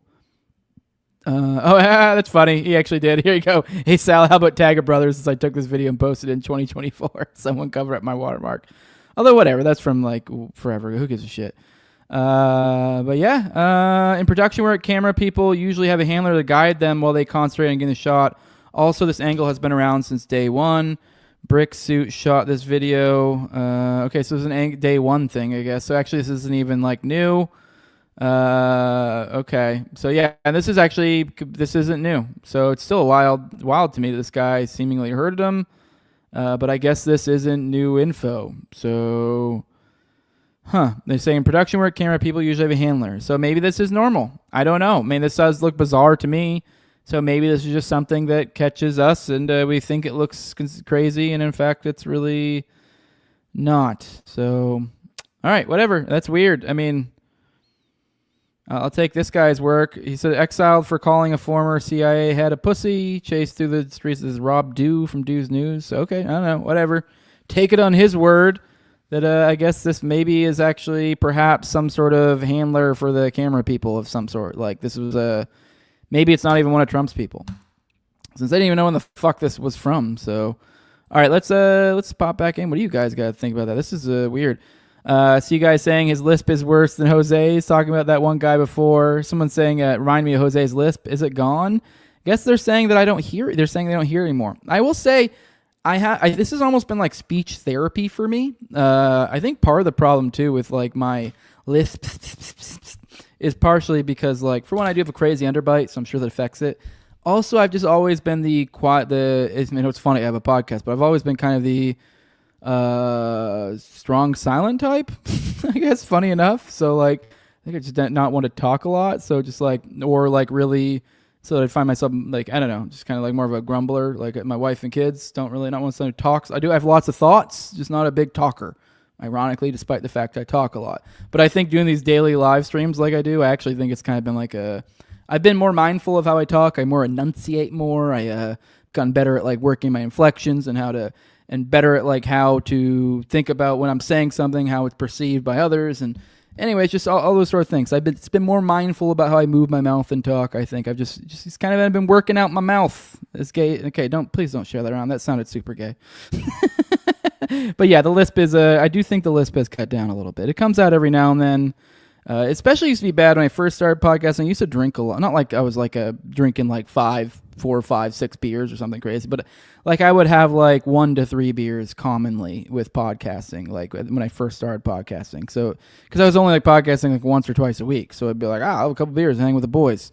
And then, so it's like then I'm like 3 beers deep, and then the lisp gets a little bit more lazy, starts coming out. So that's why. So. This is a distraction, says Pelosi. It says because we have starving homeless people at home. Yeah, because she's been so concerned about it.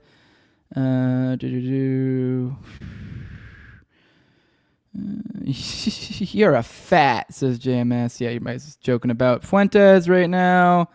Somebody's saying, I think he's a fag, but I think just nobody gave enough of a shit to arrest him after J6. Yeah, I know everyone likes to call him a Fed. If anything, I think he's more Fed jacket and everything, but I don't know. I'm open to the idea as a Fed too, so...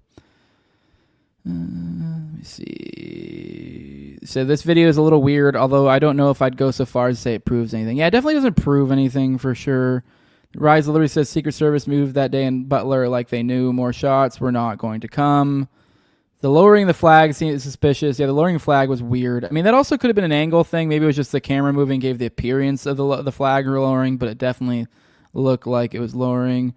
Glowy Niggerspick says this isn't odd at all to me for a photographer. Yeah, this is what I was saying. Like the photographer side of things makes sense. It's the other guy that I'm like, what is he doing? What's his job?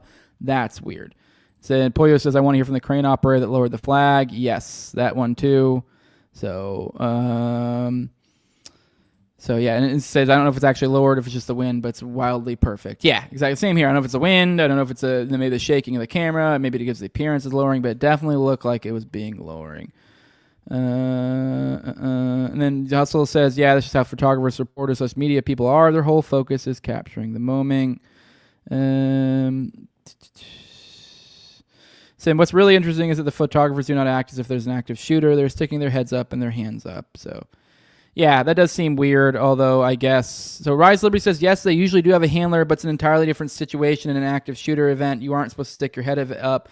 Well, I guess that depends on what that handler is, though. Now, if he's like someone who was outsourced by the media company, but now if this is part of Trump's security team, then yeah. But now if it is someone who's like they're hired by the media apparatus or whatever, it would make sense they actually might be like, no, we're here for the shot. So, I don't know. So... There we go. Scrolling through. It's because you're part reptilian. Sorry to break it to you. Okay, that's why I got the lisp. It's because deep down, I'm a big old fucking homo. All right. Man, I said I was going to do the Paul Krasner thing. I don't think I will. Let's instead do the Ted K thread. Maybe Monday we'll come back to Dana's. I wanted to do a Paul Krasner Dana thread to expand on the reality club we had talked about before because I was super intrigued by that, but it is a dense thread. So we'll come back to that later. Instead, I think we will focus in on this and then finish with our live reading series that we're doing on the Program to Kill and Dutroux thing. So yeah, let's do this. I don't know if some of you guys may have caught this. I know some of you guys, I think even some of you may have tagged me in this and stuff. So let's play this so you guys know what I'm talking about here. This is particularly interesting. Trump made a very odd claim about something particularly concerning Ted Kaczynski. So let's go ahead and hear it from the horse's mouth. Permits, and I have to brag just for a second because when I first heard about AI, it's not my thing. Although my uncle was at MIT, one of the great professors, 51 years, whatever, he was the longest serving professor in the history of MIT, 3 degrees in nuclear, chemical, and math. That's a smart man. Kaczynski was one of his students. Do you know who Kaczynski was? There's very little difference between a madman and a genius. But Kaczynski, I said, what kind of a student was he, Uncle John, Dr. John Trump? He said, what kind of a student?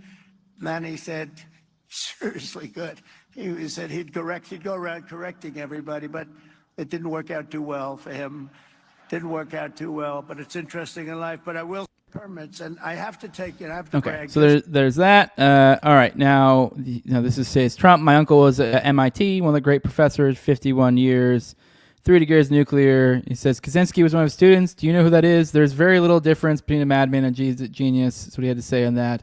Well, now here's this account called Capital Hunters. This is helping organize, crowdsource information about the January 6th Capitol attack.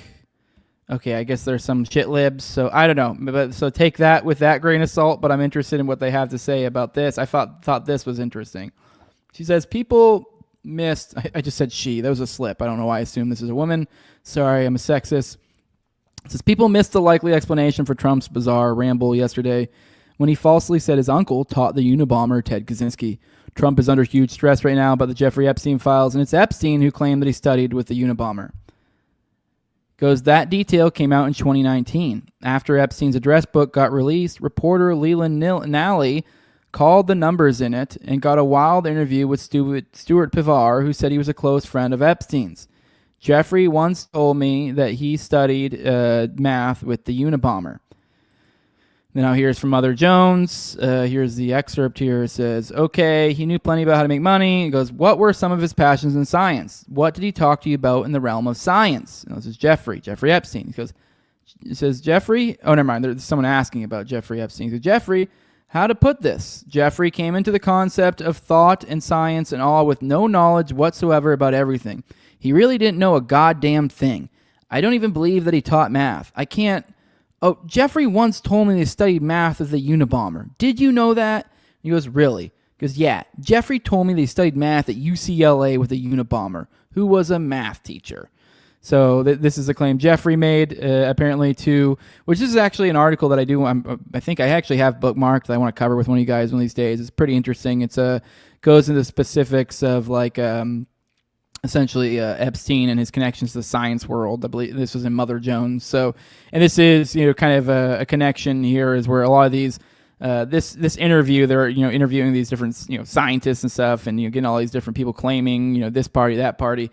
And then, one of the common through lines is like this guy, and then I guess others were kind of like, this guy didn't know fucking shit. Like he was, like he came to all these like academic and hoity-toity parties and tried to, portray himself as like part of the intelligentsia and like this big academic and all, but like he was fucking stupid. Like he didn't know anything about this shit. Like he there was like statements about like he was just more concerned about like, okay, when are we getting to the pussy? Like what are we doing? Are we doing? Let's go to the strip club. Let's while he's like hanging out with like top level scientists and like other academics and stuff. So bizarre. It goes, Epstein's story is a lie. Kaczynski quit teaching in 1969 when Epstein was in high school. But the interview reminds us again how odd it is in 1974 after Epstein dropped out of college. He was immediately hired to teach math and physics at Doodling, a prep school. He goes, how? Now, keep in mind, like he's making these claims about Kaczynski. And it's like, we talked about this last night, me and Austin, actually. We did part 2 of our Dutroux series, Behind the Paywall. And we were kind of talking about this idea of... essentially, like we actually talked with, like we brought up the specific example of like the Kaczynski thing here, and kind of the idea of like how Intel. It's funny how they play this game, this obscure, like we say, oh well, they're serial fantabulists, or they make up all sorts of craziness, and they, oh he said he told this one guy he was CIA, and he said this to that, and he said, all these crazy claims. It's actually it's surprisingly common when you find these Intel assets or whatever, where you find out they are ones making crazy claims, and some of them are bullshit. A lot of them are bullshit. Stuff like this, like they make claims, and so, but there will be a mix of the two. You'll see all the time. You're like, yep, so and so. I'm trying to think of an example of like, it's like damn near every time. They're like, yep, and he told this guy he was CIA. He told this guy he was that. He told this guy he was this, and it's like, I mean, maybe some of those are lies or twisting the truth or not exactly accurate, but there's a lot of times just straight up truth in that, and they are like, yep, he was an asset of this. He was telling truth about that, but then they'll also say other crazy wild shit that clearly isn't true. So I just think this is kind of interesting example of that. But then there's a commonality where multiple people using it. It's also interesting using Kaczynski as an Epstein figure who got us started in the math, like essentially as a math teacher at some like top level school, and then you have this lie being flown around of like, oh I was taught by Kaczynski or whatever, or I learned with Kaczynski or whatever. You're like, oh, wow, yeah, it gives you more of more credentials to actually being worth a damn. So, yeah, here we go. Here's the excerpt on this. Kaczynski's math career ran from fall 1962, when he entered the University of Michigan as a graduate student in mathematical analysis, to June 30th, 1969, when he resigned as an assistant professor at Berkeley. Simplest way to understand a small piece of Kaczynski's mathematical career is to picture a situation similar to one he described in a paper titled One Boundary Property. All right, whatever. We don't need to read the rest of it. The only part that matters for that excerpt was like the period of when he got out. Goes into Epstein was no... Ah, shit. Didn't mean to click on that. Epstein was no genius. P2K describes the science parties Epstein threw for famous professors from MIT and Harvard and says Epstein didn't know shit from Shinola about science, had no knowledge whatsoever about anything, and yet he got hired at Dalton. So here's more from the interview. What was that? He brought together scientists for the sake of trying to inculcate some kind of a higher level of scientific thought, even though he himself didn't know shit from Shinola about science.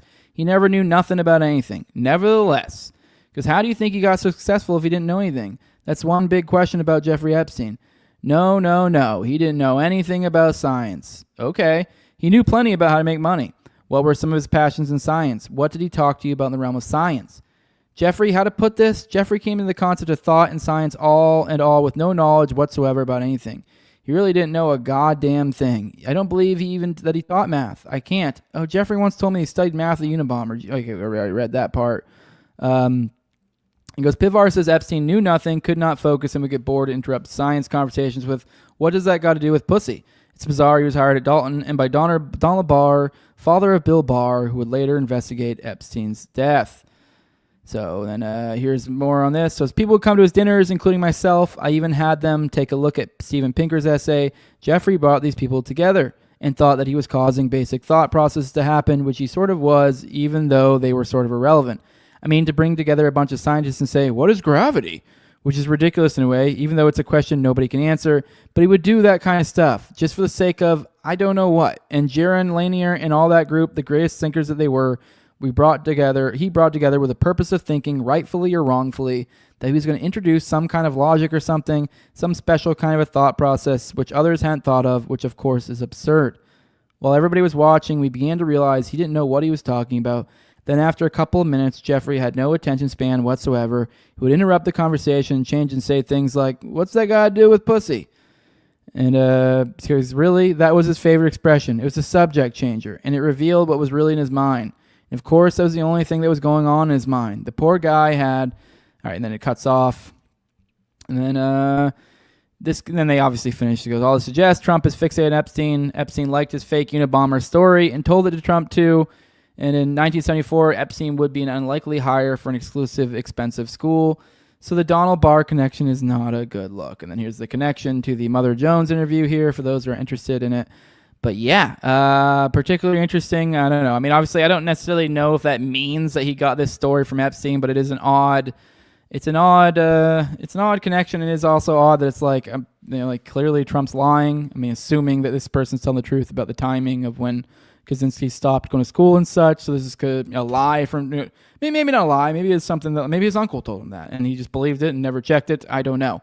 But either way, it's not true. And this is also an untruth that Epstein had peddled around. So find it particularly interesting. I don't know. Here's one I meant to share earlier, but totally slipped my mind because I fucked up. It says, so this is from Mel shared this, but anyway, we're not going to read her commentary. I just want to read this social. This is most recent, I think, thing on the matter from Trump. This was from a couple hours ago. This was from 8 in the morning. So it says, if there was a smoking gun on Epstein, why did the Dems, who controlled the files for 4 years and had Garland and Comey in charge of it, use it? Because they had nothing. So this is where we're at. This is where Trump's at now.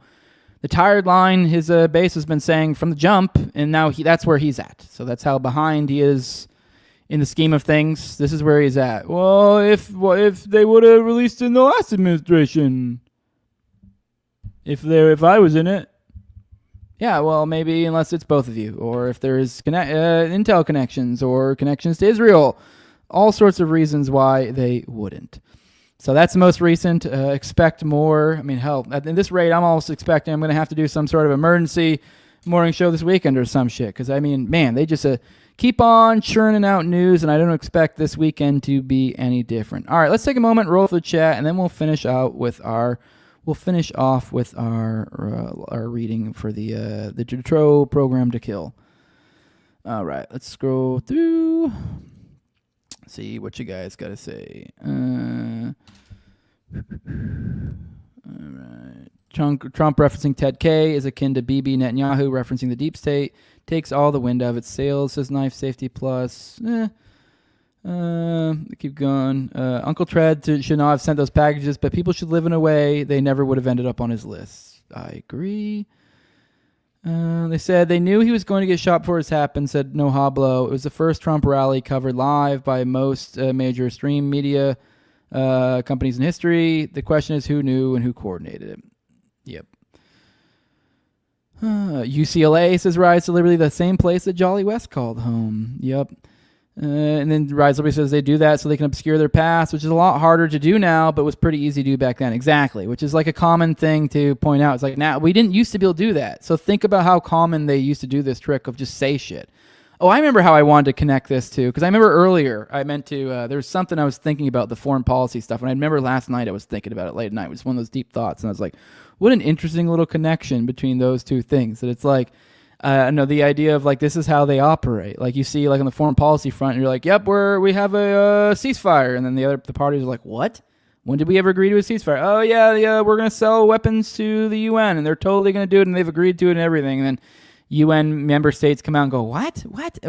Like, and then you have the same thing here of like, my uncle taught Ted Kaczynski, and it's the same thing. So I don't know, it's just interesting. So, and it is kind of like this intel behavior.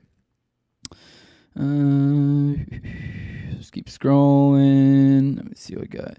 Dutroux says Epstein was a pimp for nerds. The scientists would put up with his dumb shit so they could get pussy, and he thought he was some genius because all the science people listened to him. Yep.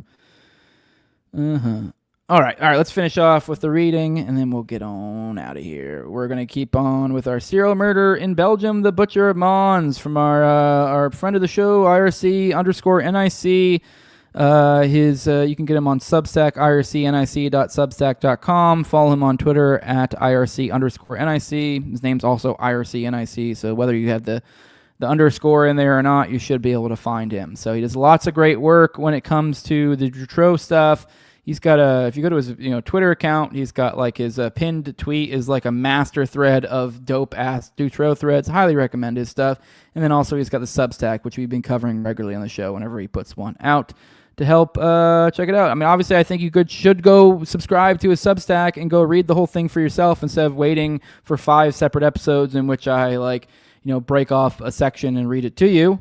But hey, whatever. So I think all in all, this probably helps spread his stuff more. So I think but with that, go check out his stuff for sure. Go check out his other work. I definitely think you should dig in. We are at I believe part 4 today. In NATO Super Killer, I think we have one other part after today. I think we'll break them up into 2. So NATO Super Killer. There's one theory in particular grabs my interest. As I mentioned earlier, Mons is home to the headquarters of NATO's SHAPE, S-H-A-P. Now, a little reminder for those who don't recall what we're doing here. If you're just catching this, the first time you caught us do this series, and you're like, what the fuck? We're part 4. Each one of these morning dumps, I've been in the last half hour, been breaking up this long form article into a different piece, and we've been just kind of reading it together. So we're on part 4. So if you want to catch out the other ones, either go read the Substack yourself. If you really want my commentary, go check out the past 4 morning dumps. There's timestamps. You can go click on the timestamps if that's all you care about watching. And so here we are on part 4. Could it be that the Butcher was part of the personnel stationed at Casteau? The investigators followed that lead pretty seriously, even going as far as interrogating SHAPE officials. Their idea was that the killer could have been part of a contingent of a foreign country assigned to SHAPE, living in Belgium for a while and committing the crimes before moving out and vanishing. One testimony in particular stands out. Bernard Riviere, a former gendarme who went on to work at SHAPE, has this to say. One day, an American civilian stationed at the SHAPE, who was out doing his daily jogging along the Canal du Centre, noticed diagrams drawn on a wall that resembled scenes of dismemberment. Back at the base, he filed a statement with the SHAPE Gendarmerie. One of my colleagues took the statement back, but to my great dismay, there was absolutely no follow-up on this information. Riviere goes on about what bothered him in that statement. The crimes attributed to the Butcher spanned a period of nearly 2 years, which is the exact length of time the people stationed at SHAPE spent there. The American civilian was from a medical field, a psychologist, or something similar. The people at SHAPE didn't generally go running that way. This route wasn't part of their routine. This route was not well known, and it was surprising that he would not go running there. I also wondered how this person could have seen these drawings. I don't know how he could have seen them while running. He went there and took a series of pictures. The civilian who made this statement returned to America, and no follow-up was given to this information. And finally, Riviere tells us about some of the things that went down at the SHAPE. There were a lot of problems, shit going down at SHAPE. Some people who lived there had very peculiar morals, and did things that weren't very Catholic. but we were under pressure and advised not to rock the boat too much. But so we did everything we could to keep these matters within the confines of the base. In fact, it was partly because of this detestable atmosphere that disgusted me that I decided to retire in 2004. I find it particularly interesting about that Catholic angle right there because for those who remember or have studied this case before, Opus Dei is heavily implied by many to play in and out of this whole Dutroux affair at the larger levels. Essentially, like they were thumbs on the scale. So, which is essentially Catholic intel secret society of some sort, essentially. Anyways. This is one of the most interesting testimonies of the whole case, in my opinion. Given what we know of the Phoenix program and its influence on serial killers in America, it isn't impossible to me that one of the American soldiers stationed at SHAPE who had been part of it or a similar program might have introduced Belgium to their first MKUltra serial killer. What Riviere has to say about the overall atmosphere of the SHAPE also makes me wonder what kind of stuff they were up to. I can imagine that drugs and sex parties were part of the habits of the people stationed there. At least that's what Riviere seems to be hinting at. We can also theorize if the butcher had anything to do with NATO's SHAPE, a large cover-up and cleanup would follow, which would make it virtually impossible to ever find out. After NATO's Operation Gladio more or less birthing the Brabant killers, how ironic would it be if one of Belgium's most notorious serial killers was a NATO-trained soldier? Finally, before wrapping up, another interesting lead came up while I was researching this case. Brits might be familiar with it. In 2024, an article came out in the Daily Mirror titled, "Was Brit Double Killer the Butcher of Mons?" A British serial killer by the name of John Sweeney was considered a possible suspect. He'd fled to Amsterdam during the mid-90s, chasing after his American ex-girlfriend.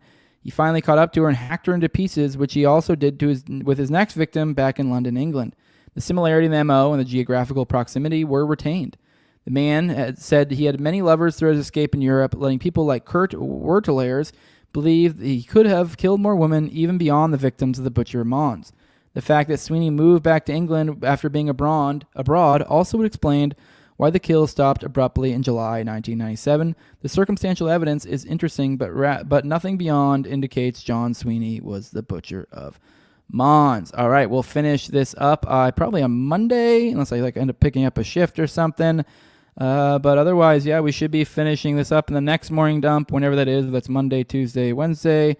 Not sure. But with that, let's take a moment, roll through the chat, say our goodbyes, and then we'll see you next time. Oh, everyone's saying bye-bye. Goodbye, Base Kothar. Goodbye later. Comment Mama. Bye, Rise Liberty. Bye-bye, everybody. All right. Let me see. Let me set up the outro real quick. And for those who want to support what I'm doing over here, if you really want to help with the show, grow, leave a like, share, subscribe, comment, leave a 5-star review in iTunes or Spotify. Follow me on Twitter at TowerGangJose. Be my eyes and ears out there. Help me find content that you feel like is worthy of covering on this show. That's very much curated by you guys. But if you really, really want to help the show in the best way you possibly can, you go on over to patreon.com/NoWayJose2020. At the lowest level is $2. That's where you get access to early episodes. And I do 1 to 2 of those a week usually, and to keep about 4 behind the paywall at any given time. So that's weeks of paywall content. You also get access to an ad-free RSS feed. You also get access to Telegram. You get access to the pre-show and priority for the Collins, me and Austin's weekly live Collins show, Already Dead, which goes out on both of our platforms on Tuesdays at 9:30 p.m. Eastern. At the highest level, those are my sponsors, and I give them a big shout out every episode. As a big thank you to them. I have who used to be my co-host in Tower Gang, at Learn to Toad, also at EbbergateDees, at ZOVRACK, at _InfantZeal, Tim Tuttle, at John Klebold, Will Bell's Delicious Blueberry Route I Wine, big fan of the show, Torn Me, at Wayne, Wayne, Taculus, and then Jordan Peterson. With that, guys, we're going to go ahead and get out of here. Love you all. Let's see. What do we got? What are we going to do here for the outro?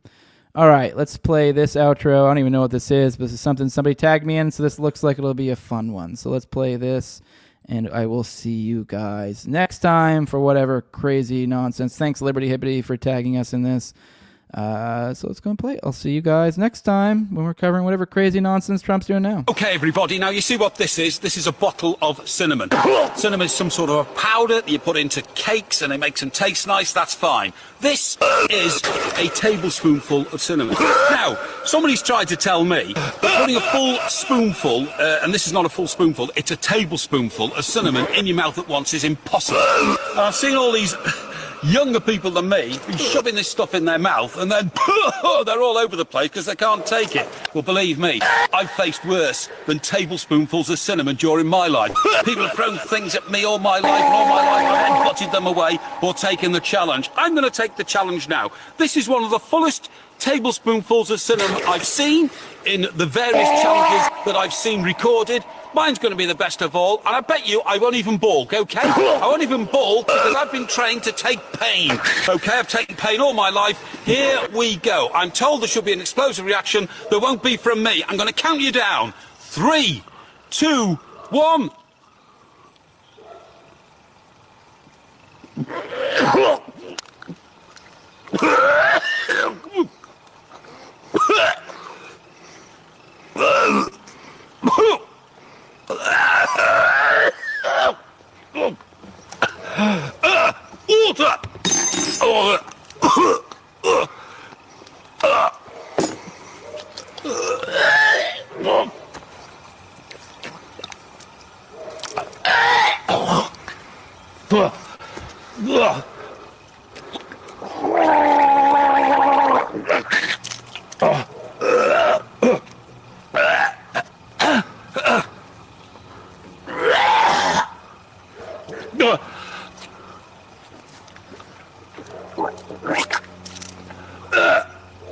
Breathe.